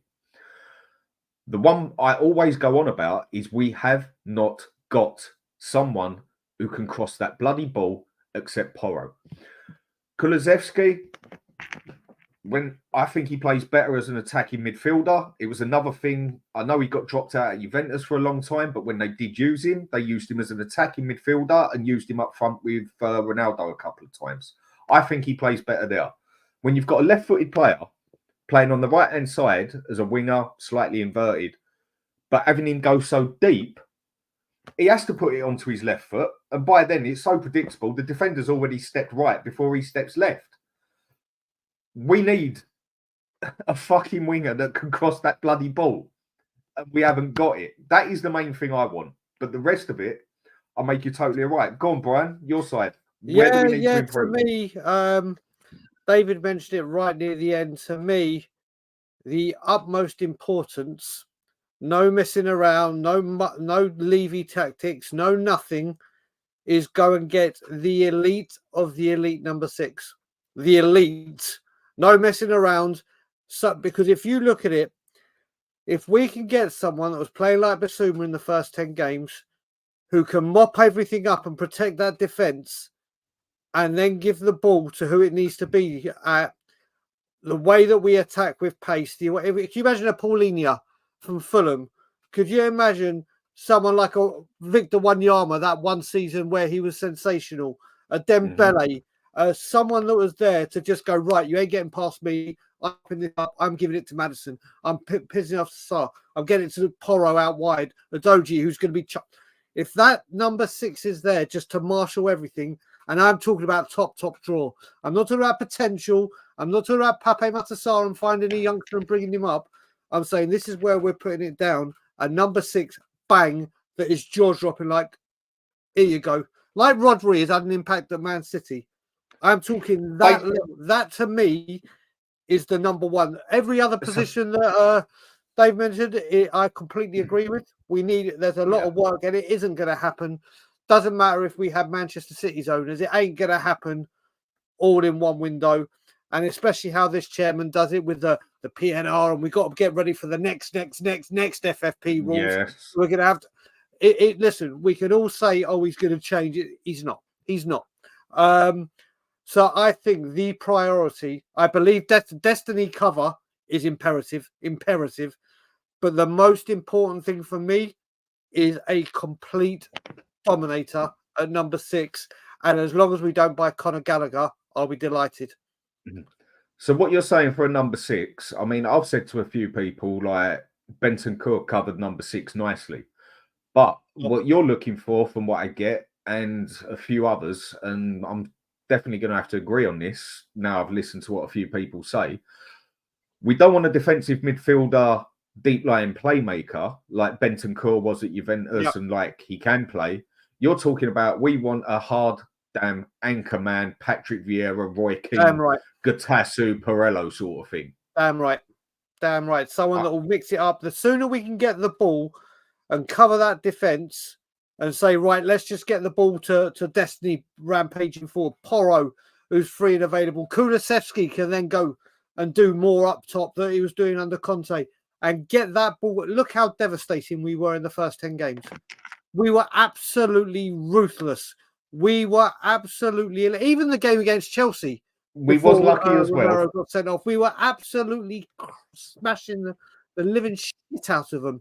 Johnson was on fire until the sending. If there is that number 6 there to just mop everything up and get the ball up, we will be cooking. I hate that word as well, cooking.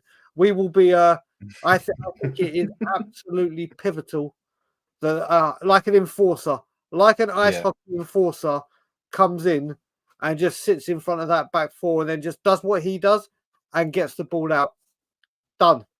I mean, you listen to any top manager, they always talk about that spine, right? So we got Vicario, probably Romero's the more experienced defender. Then you're saying that midfield destroyer. Then it's Madison. But I'm just a little surprised that that's your number 1, because I mean, you're more than entitled to that opinion. It's not a wrong one. But just a lot of people would argue that the number 9's the bigger issue, because we technically don't really have an out-and-out number 9 that's quality enough, right? We've just gone from having Harry Kane, the best in the world, to basically using Son as the converted winger, and Richarlison could argue is more of an inside. The way I look at it, David, if you look at it recently, the first 10 games of the season, let's just use that, when Basuma was doing exceptional, we were getting 20, 25 attempts on goal, non-stop. Whether they're on target or not, there was just one-way traffic. Then we was getting the attempts. It just dipped. We just, like, look at it, even against Villa, we had 5 attempts on goal. 5 on target, ruthless, took 4 for them. I reckon, like I said, if we can get the ball up quicker, like we were doing in the first 10 games, I don't think teams can live with us. I think Salah's still got another year or 2 up top in front of him. I just think no one could contain us because we were so progressive, so attack-minded, so gun-ho going forward. People were like, whoa, how the hell are we going to stop this? And they found a way. But if we can get that hard as now as number 6 to mop everything up, those players that, like you said, I would love another striker. I was about to ask that as well. That's still on your shopping list, yeah?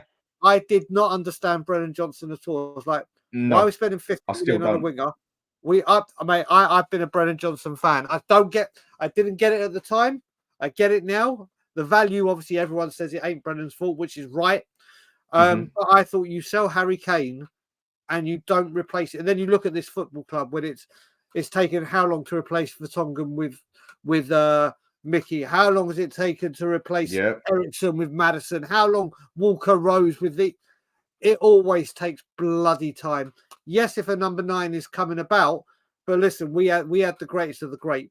There's not many people you're going to get that come in and go, right, just do what Harry Kane did.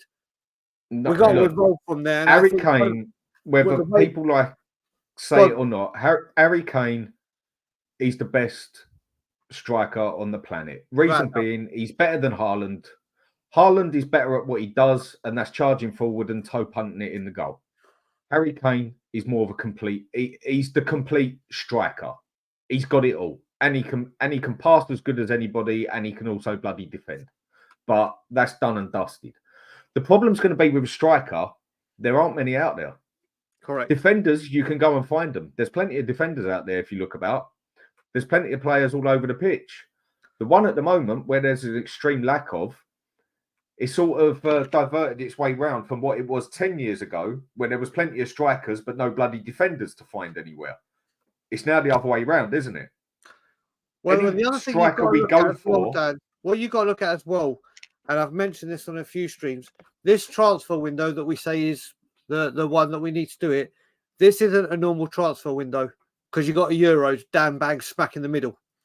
And as soon as they go to their training camp, they're like, listen, I don't care about transfers. I am focusing on my country. I don't want to hear anything till after the... So we've even... Listen, the one thing that we've improved on recently is we actually have gone early. This window, we went very, very early in January. We went very early. All right, Dragousing dragged on a couple of days, but it was still night and day. It was done. Wait until deadline day at 11 o'clock to make sure one deal goes through. This time... Like with Porro. You've got to look at it as well, because what you've got to look at as well, a lot of the players that we will be looking at, you would imagine, will be at those Euros. And as always, if they have a very, very good Euros for their country, people are going to come sniffing. Not only are people going to come, that club that was selling in for 40 million are now like, right, that will be 65, 70 mil. So this window, I'm hoping with Lange that came in and McKenzie, I said it as well. I think they were brought in solely to like, you're going to help us in January, but start working on the summer immediately.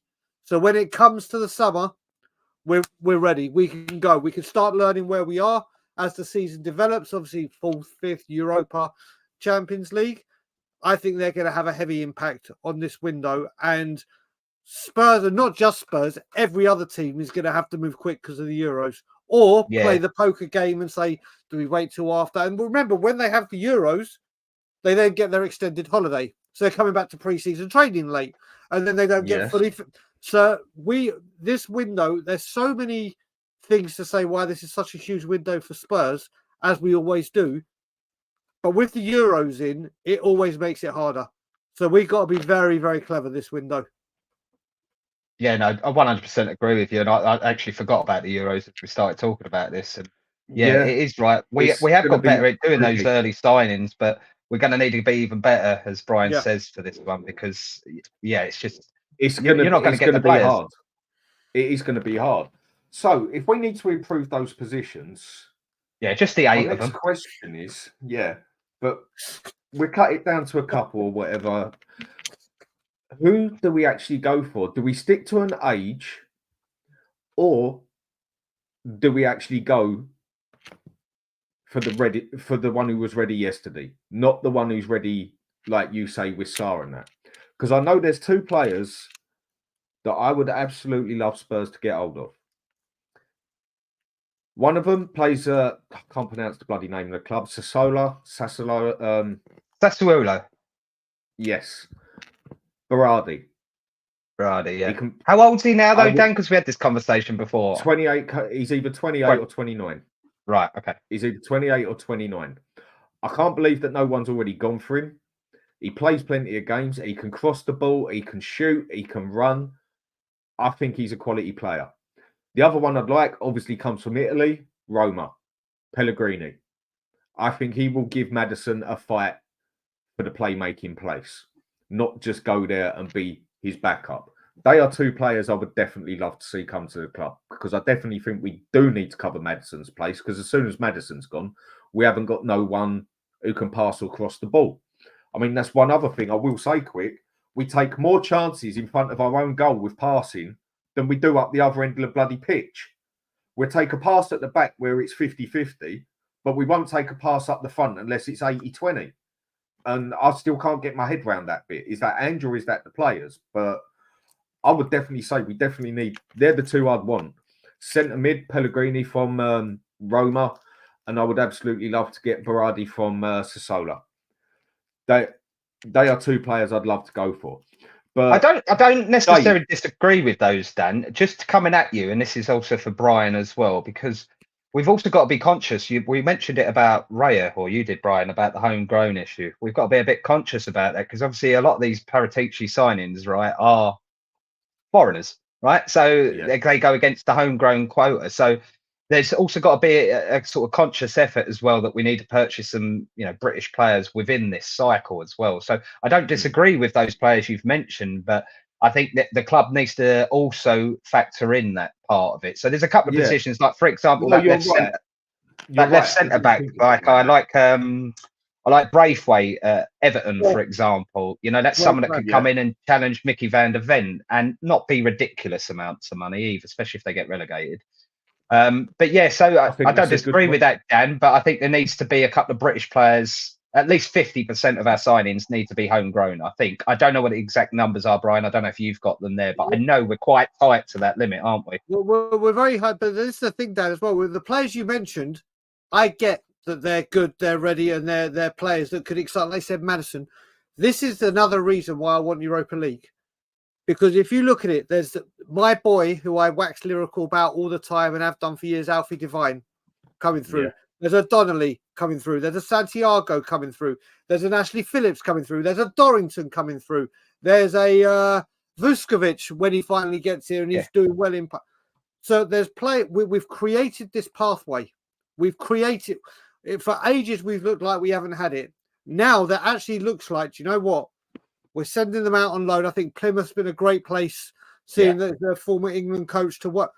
They're getting the minutes in the leagues they deserve. These players could be here. Now, the players you've just mentioned could add immediately to us. But I am so excited, and I've been keeping, especially Alfie. I watch Alfie, everything Alfie does.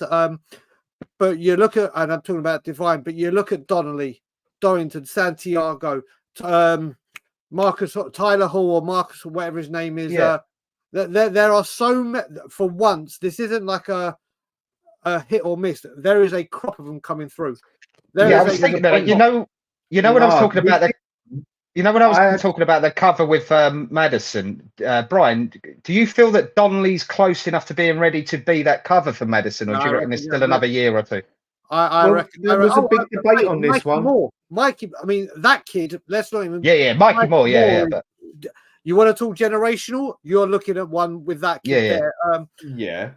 Donnelly, if you look at his, obviously he's been playing under 21s and whatever, his assists and everything, it's off the chain. He has outgrown this football. From what I heard from someone that's close to the club, the one thing that he's doing when he's with the first team is he's trying too hard to impress.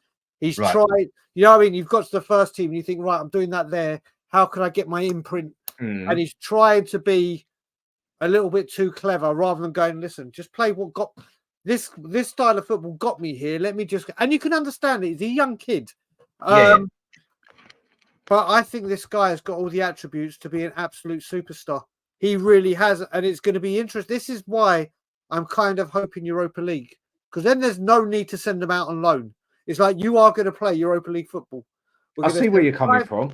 So you look at it, when you look at players that need to come in, and you were mentioned, I think backup for Destiny as well as the number 6 is pivotal. I love Braithwaite, David. I think for a first season, Everton know how to spot a young centre back. John Stone came from Carlisle, didn't he? Yeah, they know how to find one from the lower leagues. Well, look, the thing is, Brian, on show I went on Tottenham away the other day, there was this exact debate. And I think it was Stell who said that he don't think the youth team are coming through next year. Yeah, for the Premier League. I was watching that, but that's talking Premier League. That's why a cup like the Europa League, because we don't want these players going, well, I'm not getting game time. I don't see a pathway. I want out. Like Mundell did, like other Mark Ande, like other players have done. Yeah. They're all going out on loans to get their first team minutes. I honestly think the Europa League could be a competition that Spurs profit highly in gaining the experience for those players, really sussing them out and seeing, right, can they cut it? That playing more of them there means we can list more of the Europa League can be good. I think the Europa, like I said, I'll stab. Listen, if we get Champions League and top 4, it's a brilliant success for the club. Brilliant. I'm delighted for the club. I just don't think we're going to learn it. Are any of the youth players going to get a look in that? Not a sodding chance and no time. But I think this Europa League could be a real, like I say, working on your carbon footprint. Yeah. It's carbon footprint for the future. I honestly think the Europa League is going to be huge. Whether we win it or not, it can be used for that. I think, like Stell's right. Stell is completely right. Where I don't think they will get a lot of first team football. They're not doing what Liverpool do or United do, and we haven't done it for years. Where you chop it. The only one I think, and I'll say it again just because of my bias, I think Alfie's in within a chance in Divine next season. I think that was the one they mentioned who's got the best chance coming through, if I remember right. I think that was the one they did say. So I think getting back to the players you mentioned, they're going to be great players, but how do you feel as a Donnelly or a Dorrington? A Santiago, who is a very exciting winger. When you see it, it's like, oh well, they've just got to brought in another 2. They've brought in another 2, and whether they're foreigners or not, whether they're foreigners, it affects the homegrown. And I just think we need to be very, very smart. And yes, we've got, like you said, Maddison. But if Maddison get injured, we're like, okay, maybe Lo Celso or whatever. I think we need to focus on what we haven't got. We haven't got an elite number 6. Who would you want? Who would you want? If you could pick, give a choice of 3. Who would you pick? Because for me, number 6 these days, if you want an out-and-out anchor man, I don't see many of them about. These days, it is all very much a deep-lying playmaker or whatever. You haven't got, I mean, I hate to say it, but one of my favourite all-time players, because, I mean, when I used to play in goal, the position I used to play after that was defensive midfield. Yeah. Roy Keane, loved him to bits, still do. Quality. And Patrick Vieira was my other favourite player for the position. Like it or lump it, he was sheer quality. Brilliant. Doesn't matter. If you're good, you're good. You're bad, you're bad. And he was one of the best ever, in my opinion. Who would you want as that anchor man? I would. I mean, we people were talking about his age. There's certain players where if there's none about apart from one that's standing out like a sore thumb, I would go and get Paulinho. Yes, he's 28. Some are saying Luiz, Aston Villa. You get 2 or 3 years out of him, 4 years. He does what he says on the tin. He is a player that comes in immediately, again, gets this league, has done it for Fulham, is one of the guys that are right at the top for all the stats you want as a number 6 in the Premier League. You go get him in. You look. I mean, it's a different position. Manchester United went and got Robin van Persie, even though he was getting older. Why did they get him? Because he was at the end of his contract. They wanted They wanted the league title back, and they knew do what he says on the tin. What did he do? He came in, won them the league. That one. Yes, he did. We need someone to come in that position and just go, right, this is my position. I'm locking it down. This is what you need. You look at the data analytics that we're going down. Paulinho does everything you want from number 6. Everything. He's another year left on his contract. Who is it who went for him? Someone went for him and it fell to pieces. Yeah, and it fell apart, didn't it? Because they was offering so much money for us, wasn't it? For Kane, if I remember right. Yeah. I would do everything to get him. Another one that people have been talking about is Luiz from Villa. Yep, another great shout. By the way, it's penalties at the filth. Yeah, I was just about to say, did you know that's the first penalty shootout in the Champions League for 8 years? That blew my mind when I've just read that stat. I know it's totally changing the subject, but I've only got my phone on key events at the minute, so I'm sort of like a bit behind on what's happening on there. So As we were talking about number sixes, defensive midfielders, whatever you want to call them. So I've just done a little quick search on Google, and there's a 90minute.com article here, right, from February. It's listed the 25 best number sixes in the world. Tottenham have two of them in the squad. Yep. I mean, that's opinion. That's opinion. Yeah. Basuma and Bentancur, are they listed in I've looked at it myself. Yeah, they are. Because that's obviously someone's opinion. Yeah, it's a different six, though, isn't he? Number six, like he's a deep line playmaker. He's the Michael Carrick kind of number six, not a Wanyama, a Sandro, a Vieira. That's what I think we need. I like Sandro when he was in his pomp. Oh, mate, him and Dembele. Well, that season before his injury, Jesus, breath of fresh air. You'd love him now. I mean, like even the other one. I mean, he ain't the biggest fella, but he's really good as a six. Bayern Munich, what's his name? Can't think of his bloody name now. Kimmich. Yeah. Kimmich? I think he'd be brilliant to put in our midfield as well. He'd be another one that I'd love in the midfield. But the chances of getting that are few and far between, isn't it? That's just living. Well, actually, slightly increased somewhat. Oh no, because obviously Tuchel was off now. He basically had a bit of a falling out with Tuchel. He wasn't getting on well with him, and obviously with our good relationship with Bayern Munich at the moment, it wasn't actually beyond the realms of possibility that if we got Champions League football, that could actually happen. But with Tuchel going now, then obviously that's probably less likely. So I would. Let me put a question back to you both then, because obviously I listed all the positions that I feel that we need at least cover competition for, and a couple that are missing. And obviously I take on board what you said, Brian, about the number six. We haven't got one, so therefore let's fix what we haven't got before sort of getting competition for places that we have got. So would an ideal scenario, say, be this summer where we go and get 4 or 5 of those 8, but then rely on the youth to get the other 3 or 4? Is that kind of where you're coming with that then? Yeah, well, again, it all depends if it's Champions League football or Europa League.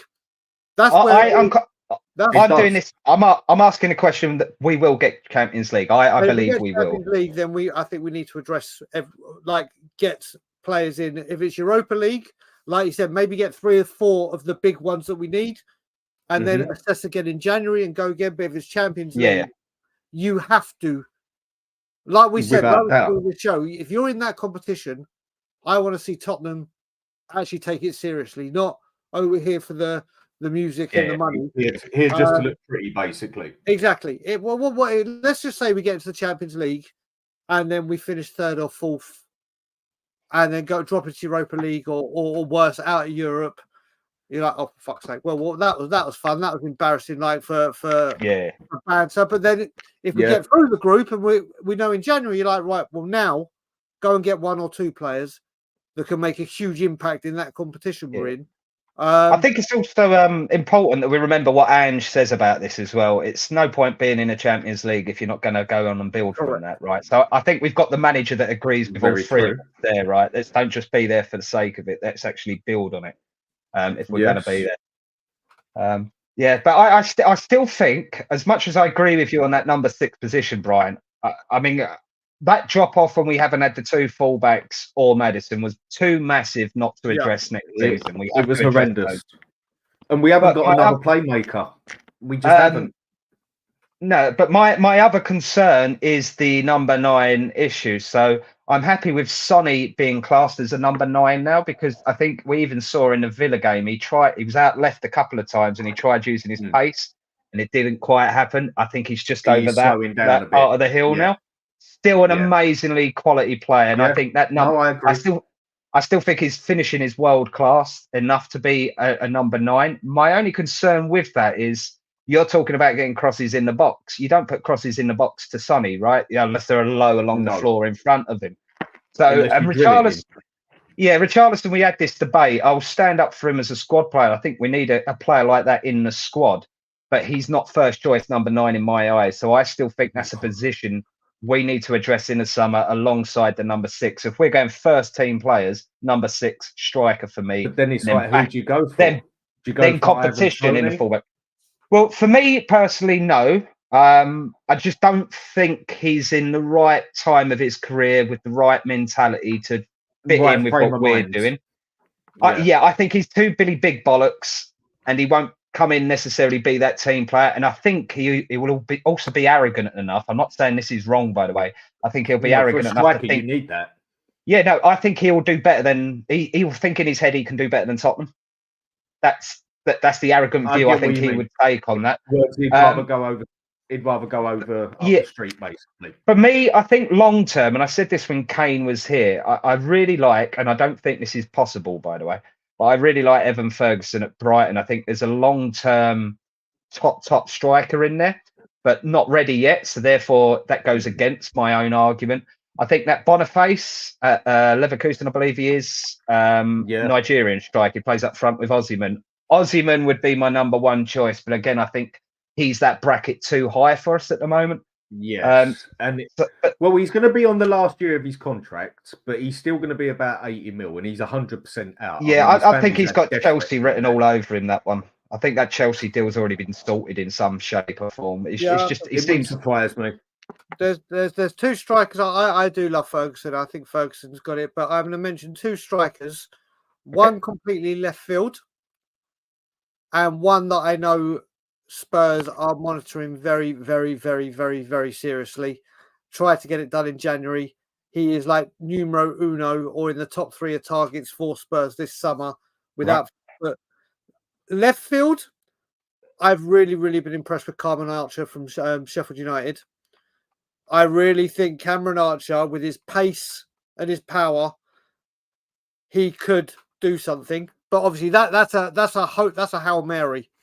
The one that Spurs that I really, really, they are really, really going for, and it'll be great for me living in Canada, is Jonathan David. I am telling you now, he is he's been around he's been not far from Tottenham's thoughts for a long time. I was about to say I've seen that name pop up for the last few years now, and it seems to have gone quiet a bit. They looked in January. They did look in January to think how they can get it done. The filth have gone through, by the way. They are comfortably 4-2 they are through. But that means our Champions League places are more possible now. And it means they've got 2 more games midweek to get them tired. And that's going to have just hurt them. That is just going to hurt them. So you look at it that way. But Jonathan David is someone that will be heavily, heavily, heavily linked, and expect a lot more than rumours over this window. That I can assure you. I mean, apart from that, it's only foreign strikers you can go for, really. I mean, who else is there out there? There's, what's his name? Vlahovic, who hasn't really settled at Juventus, and I think they want to get rid of him. But would he work in the Premier League? Wages would be astronomical. Astronomical. When we were going for him, when he went to Juventus, he wanted to be on the... He actually wanted 100 grand more than Harry Kane. I was like, you're 21 years old. You've just made an and you want to come here and be... It's like when Adebayor said, I want to be on the same wage as Thierry Henry. I can do exactly... It was like... No. So even I wanted Vlahovic. When I hear you wanted 100 grand more than Kane, fuck off. Not a chance. Not a chance. Because he had one good season at Fiorentina, and it was a phenomenal season he had. But Juventus do go and pay that sort of money, but they haven't got that money anymore, and they're trying to get rid of players now. But and would he be an Ange striker as well, right? Because I get the impression Ange prefers mobility up top rather than strength power. He's kind of more of I need you to get here, there, and everywhere. I think he'd settle in quite nicely with Ange's system. He's quick. He's good on the ball. He's got a good shot on him. The thing that might let him down is his mentality. Like you were just saying, Brian. From what I know in Italy, from what I hear off of the programs I watch and the stuff I read, he's stuck up his own arse, basically. Yeah, I mean that's the. I mean with Jonathan David as well. Jonathan David is very powerful. He's very quick.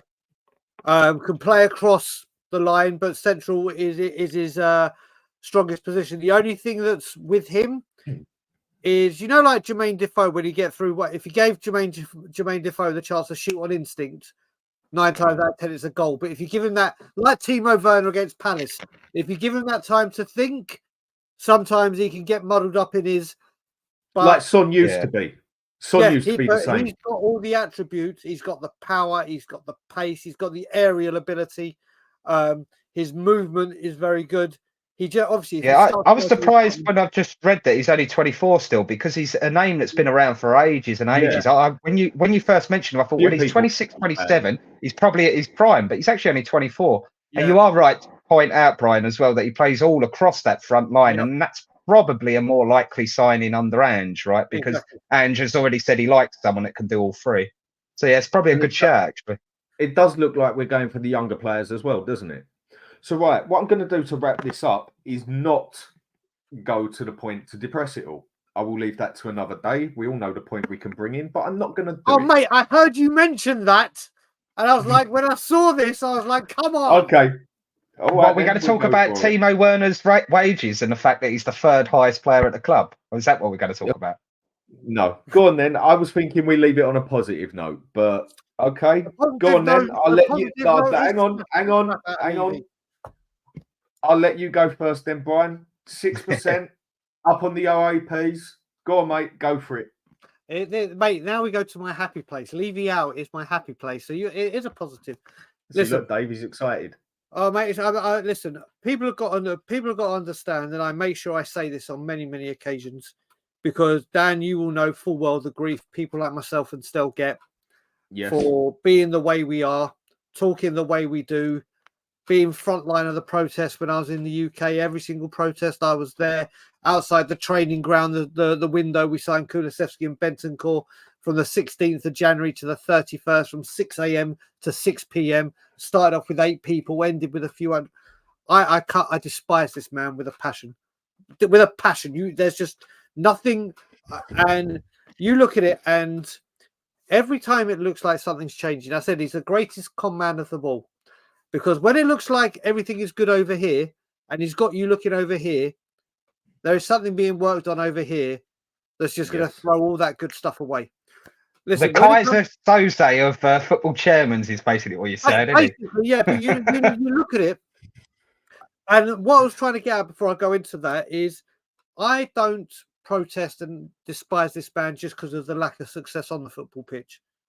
It's the way he treats the football fan, the loyal football fan, charges the highest, doesn't communicate, lies, business. Oh, there's a football thing, let's not give it as much attention. Oh, there's business. The 6% increase. A lot of people are going, oh, but we didn't have a price increase for 4 years or whatever. Yeah, well done. The last one we had was 1.5%. We haven't had one for 3 years. He's raised it. He's basically given you a 3-year hit in one window. Exactly. That part. I mean, how this man can boast about record profits and record this and record that, and then say we're going to punish the fans. The whole point of having this stadium to bring in extra revenue, to bring in extra events, and I'm all for it. I'm all for it. Use that stadium every single day of the year, just not the day before a match day, and obviously on match day. Generate the money for this club, and you don't give it back to the loyal supporter that have got. And then you look at it, and we've all said it. If we're challenging for the Premier League every year, if we're in the finals of cups or semi-finals every year, if we are signing premium, it's amazing how we have the A-lister of boxing, the A-lister of music, of musical artists. But when it comes to the football pitch, but then we get to the real crux of things. And I say, like I said, the way he treats the fans, what he has done to the senior citizens, or the elderly, whatever buzzword you want to use to call that demographic of fans. I know some fans that have travelled up and down this country since 1967, home, away, Europe, before he was born, or around the time he was born. Certainly before that man was chairman. I've spent, and it's become a thing where your grandpa takes your grandson for your first Spurs match. You go as a family, mate. I don't know if you saw, Dad. I retweeted a article written by a Tottenham blogger who's been going since 1967, and he was going mad. He was very, very passionate about how the fans have been treated with this. And you saw the Bayern Munich reference where we don't raise our prices because 3 million is nothing to a football club, but it's everything to the fans. But this guy ended this article that he'd written, this really passionate article, and it made me furious. He said, "Don't worry, Daniel, my last bit of support for the club could be, I'm 68 years old right now. Both my parents died before they were 70. So you may only have 2 more years of selling the ticket to me at 50% before you can go and sell my ticket at full price." And that's what this football club has become. The fact that these people have fought in wars, have all the Spurs fans you see, 62,000 people going, whether they're tourists, whether they're not, all have a story of how they support this football club and the reason they support this football club. And it'll go back to your father, your grandfather, your mother, your auntie, some kind of family heritage that has put Tottenham Hotspur into your blood. And the fact, yet again, it's almost a week, he hasn't come out and said a word. Then he brings out, you can join the £25 premium waiting list. You want to abolish concessions, but you will charge to join. This man has, and the silence is deafening. And I've got a little bit quiet because my health's not been too good. And also things were gradually changing. And I will, every day is Levy out day for me. And when there's a moment to absolutely annihilate him, I will. But I love my football club. And my football club have been playing the better football. They've been signing the play. Still could do better, but there's been signs that this manager, and everyone's going, "Oh, it's changed. He's learned this time. This is the last chance saloon."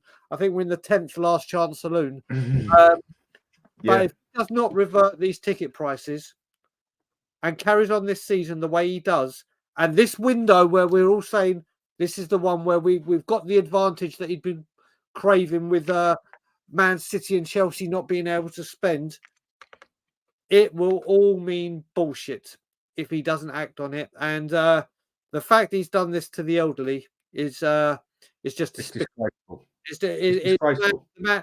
Every time it looked like, and people were starting to turn, going, "Oh, do you know what?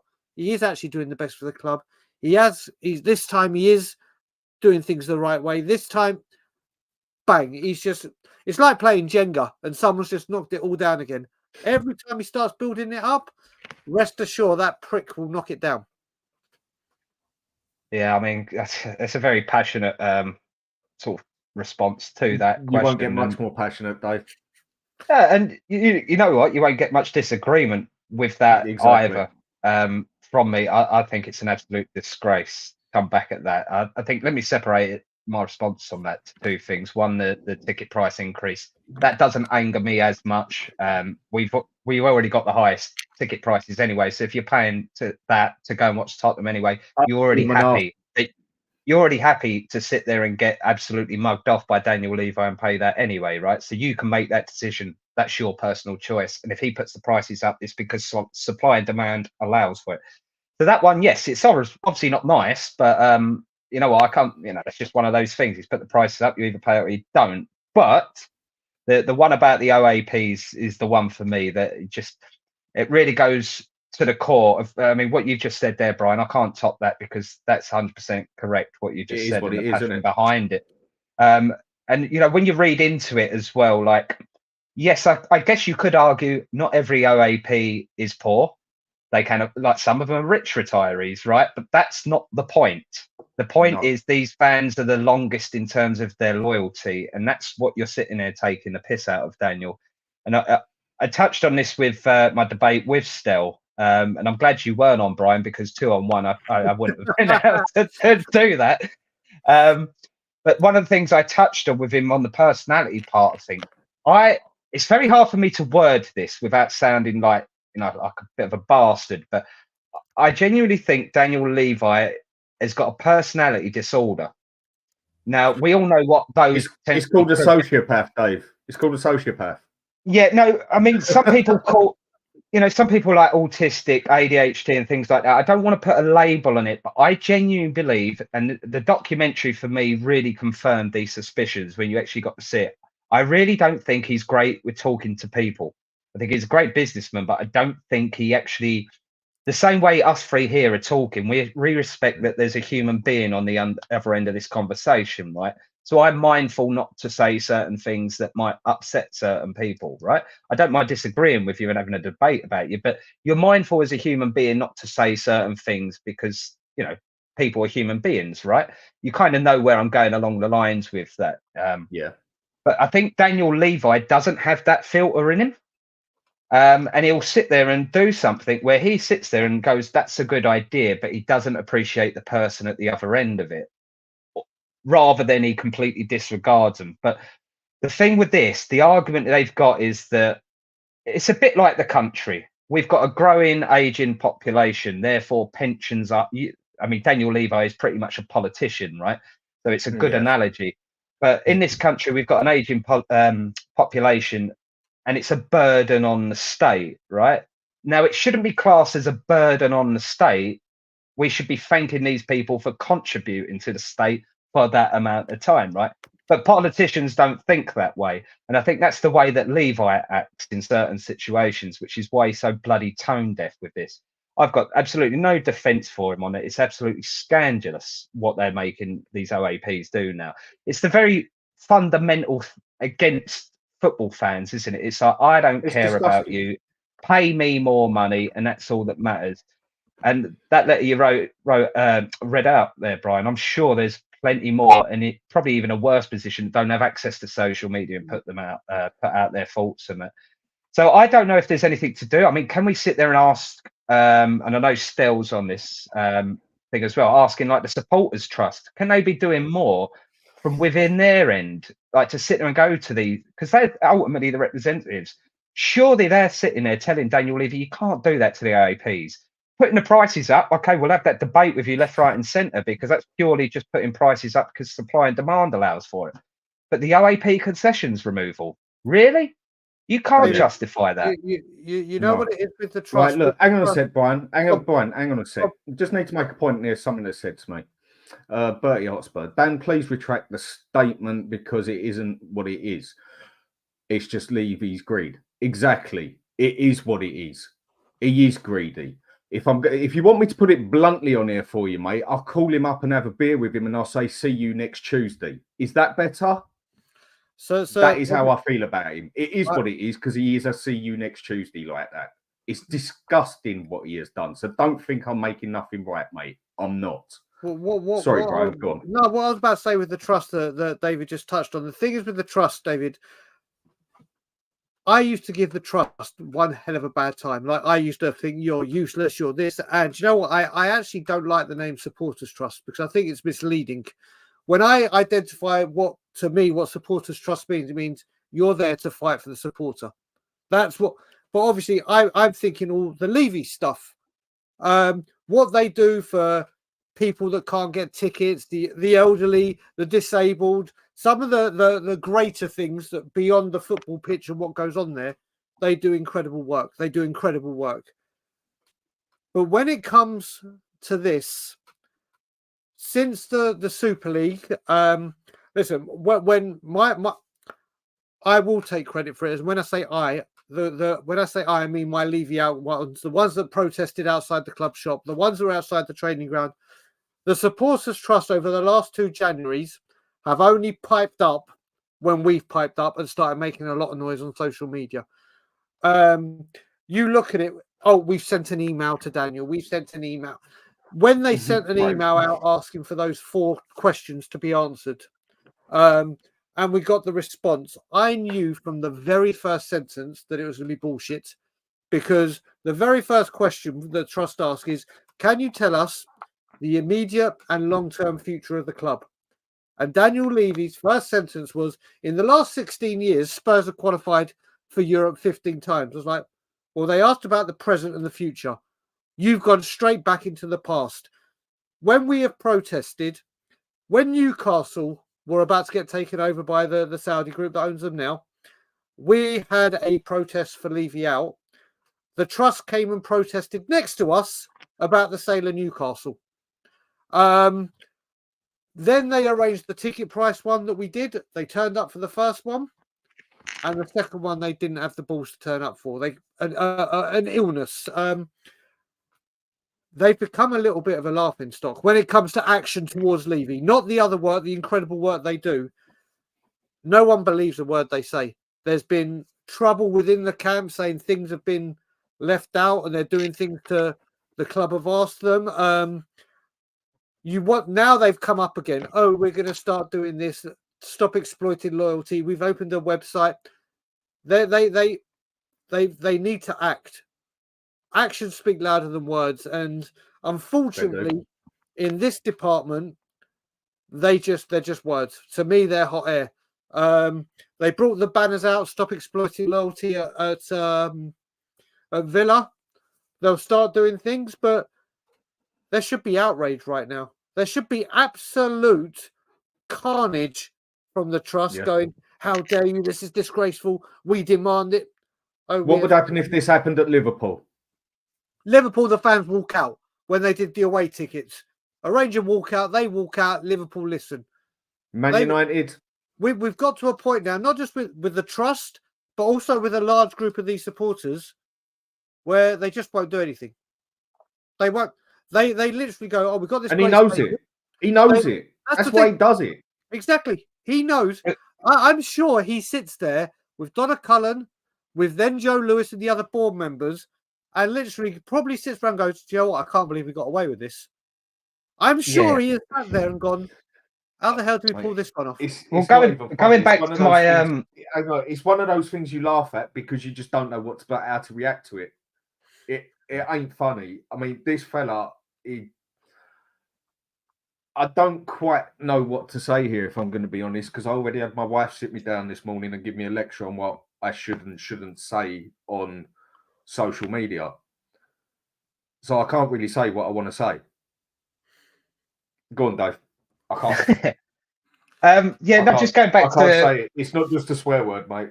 Going back to my comparison about the politicians, right? So politicians, what they do, they'll split the population into two sides, right? We see that two every armies. day. Is it? Look, Dave. Sorry, mate. Right. It's what the Vikings. I've said this before. It's what the Vikings done to us. How many hundreds of years ago? Split it into 2-3 different armies because it's easier to fight 3 little ones than 1 big one. Yeah, and it feels to me that the Spurs fan base are probably like that, right? Because we've had debate Levi in, Levi out, right? So there is a split down the middle of the fans. So of course, there's never going to be a combined effort to sort these issues out. So perhaps maybe that is in a bit of defence of the supporters' trust, in the sense that it's a bit hard for them to do something combined when the actual fan base behind them is split down the middle, right? So perhaps that needs some extra thinking from the fan groups, that there needs to be some coming together, that, you know, these are common issues that don't affect the Levi in, Levi out argument. They're common issues us as Tottenham Hotspur fans should be arguing, because we shouldn't be a club that treats its O.A.Ps this way. We shouldn't be a club that treats disabled fans or any other sort of disadvantaged group of people that way. That's something that we all agree as human beings, right? That's not correct. So forget the fact that we're Tottenham fans here. That's the human level of argument. So I don't know what can be done, Brian, because obviously if the fans themselves are not united in this disbelief and not hatred, well, hatred of the decision, you can hate the decision, right, to sit there and do this, raising the prices and removing the concessions. Together, where do you go? Exactly. So I don't know. Maybe there needs to be a bit of, let's get round the table and let's combine our efforts for the next 18 to 24 months and go, right, these are the things that every Tottenham fan needs to want to change in. So we want to, obviously, ticket prices being sensible. We want the concessions for O.A.Ps. You know, there's certain arguments that shouldn't be Levi in, Levi out. They should just be, you're a Tottenham fan. You should feel that way anyway. You're a human being. How can you not feel that way, right? So I don't know, Brian. I mean, you're obviously closer to the ground, and I guess I'm probably one of those fair weather fans that sort of sits outside. I do my own thing. I make my own opinions. So I don't really get too involved with that side of things. So I don't know. Close to the ground, I live in Toronto, so I'm not that close anymore. But I do come back regularly. When I'm there, I do the protesting. But yeah, you know what? The way I'll put this together, I always protest and I arrange things and I have the group that I'm part of, and we organise all that. But what I will say, and this is what I don't, and this is the only way I try and think of this as well, is I'm a huge fan of the TV show Dragon's Den. Massive fan of Dragon's Den. Yeah. And when you look at it and they start doing their pitching and everything, the thing they always say is, how much are you manufacturing this for? Where are you getting it from? Are you getting it done here or in China or wherever? How much are you selling this product for? Or how much is it costing you? And how much are your profit margins? Yada, yada. Yeah. And they're like, wow, you're doing it for this much in England when you can do it for this much in China. If you bring that down, you can bring your costs down. If you bring your costs down, you can make it cheaper and more affordable for the customer. Well, you look at it, we've got record profits. All of these boxing, NFL, concerts, F1, Skywalk, everything. Match day, we make more than any other club in Europe. All this revenue coming in.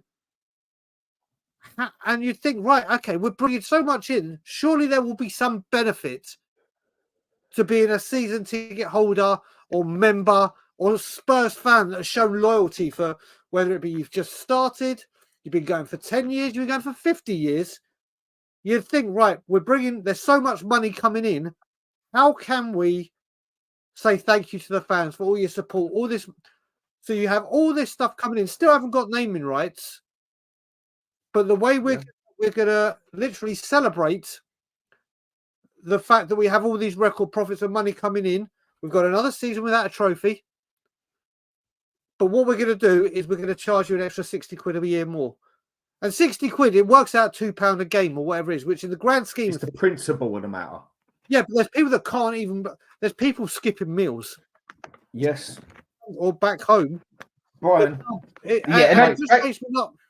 That goes back to my point. I don't think he reads the room because I don't think he understands personality and things. But I said as well, do you know what? When the Super League was announced, and he's still the only chairman not to apologise, and he was the only English chairman at the time to own these clubs, so he knew just how important the league was and what we do. Yes. Yeah. When that came out, that was during COVID, where he was in that stadium by himself. If COVID hadn't been there and fans had been able to get into the stadiums, he wouldn't have turned up for the game, or he probably would have had his wife doing more than rub his leg.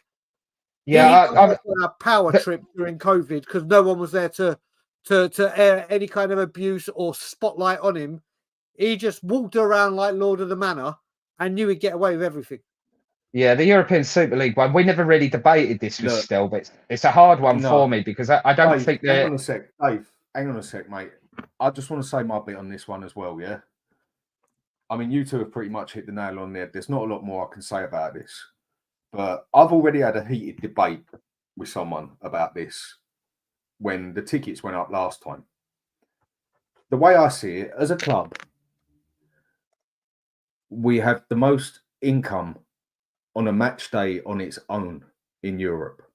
We have the biggest income out there. We had one of the biggest incomes in fucking sport, for God's sake, not just football.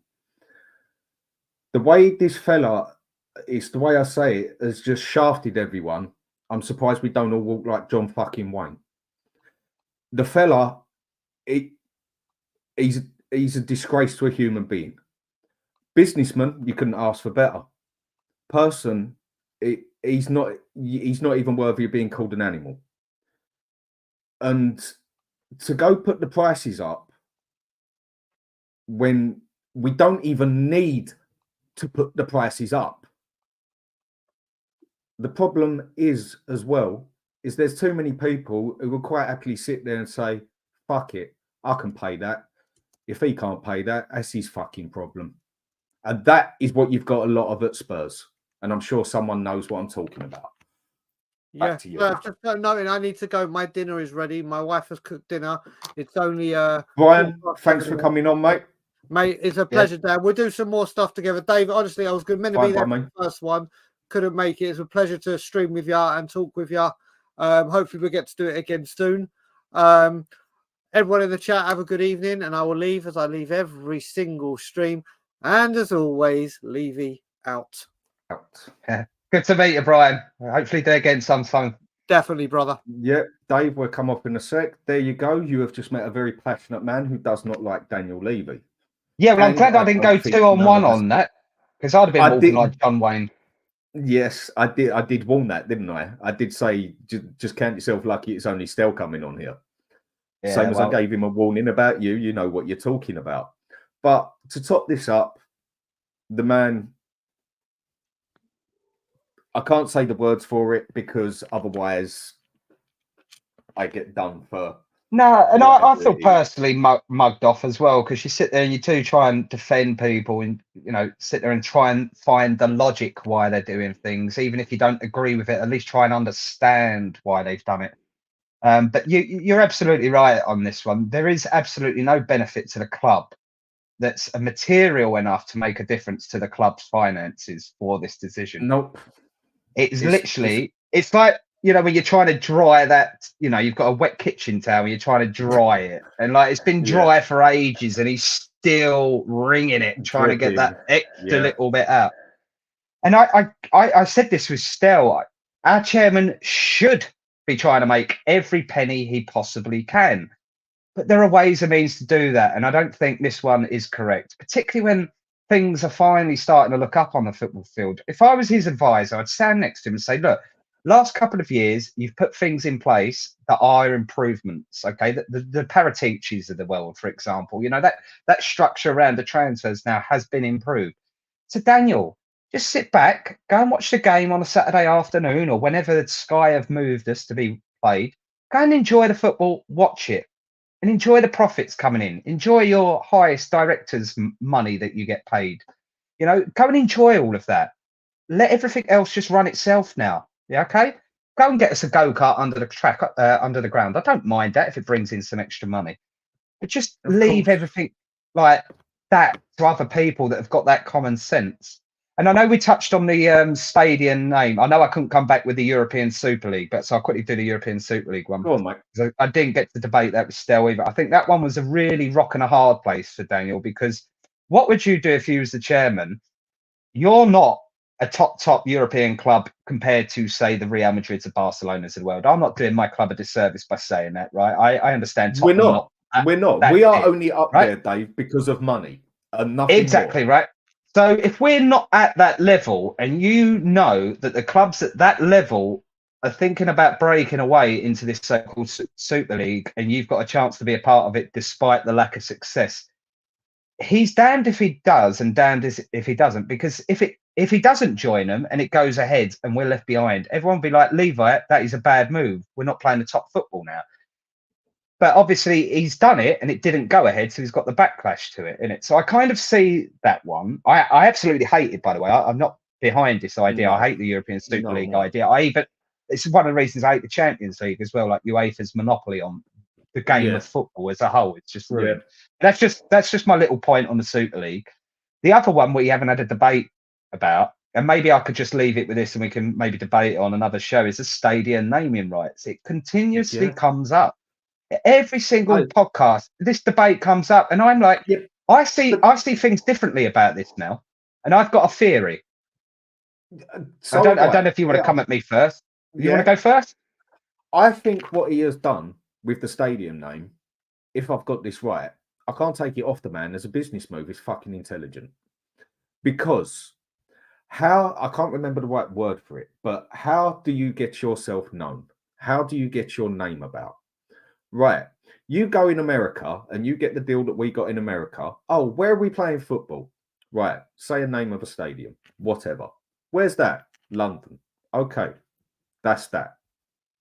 And that's what they know of. The name of the stadium. Call it Mickey Bloody Mouse for all I care. Yeah.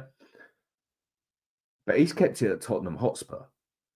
Where are we doing the NFL? Oh, Tottenham Hotspur. Where's that? We had this in London. We had this conversation a couple of weeks ago. Yeah, it's something I've thought this for since he started doing it, and literally everywhere that happens. The boxing, where's it at? Tottenham Hotspur Stadium. Singing, where's it at? Tottenham Hotspur Stadium. He's put the name all over the bloody world, and everybody knows Tottenham just as much as they know Man U and Liverpool and Real Madrid and everyone else because of the fucking stadium. In that aspect, business-wise, that is what I think he's done. And on a business prospect, you can't fucking but the fella is a see you next Tuesday. Your side. Yeah, no, I mean, I remember talking to you this about briefly, so I don't know why that could be why that's fresh in your mind as well. But that was my theory on it as well, in the sense that I think what he's doing is making the brand name of Tottenham Hotspur Brand grow. name, that's it.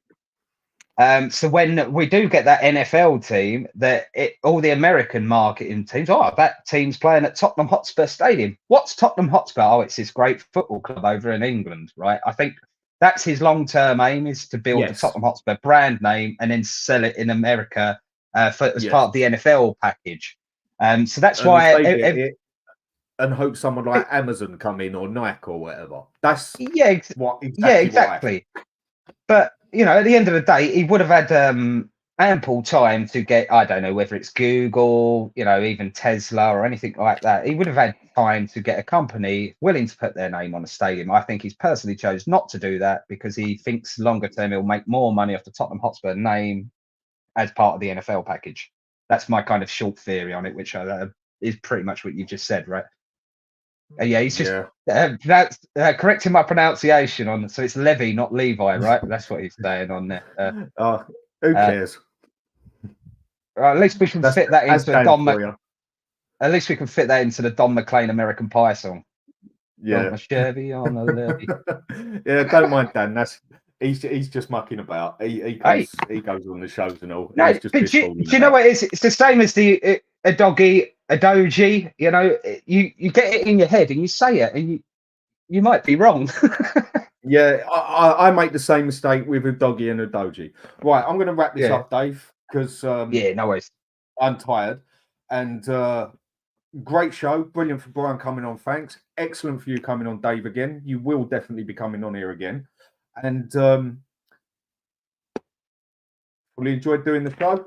Everyone, thanks for coming on. If you give me a like and a subscribe at the end, I will much appreciate it.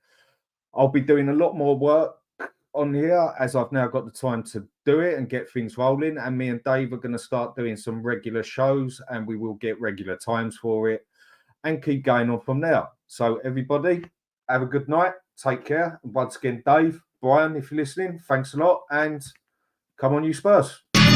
Yeah,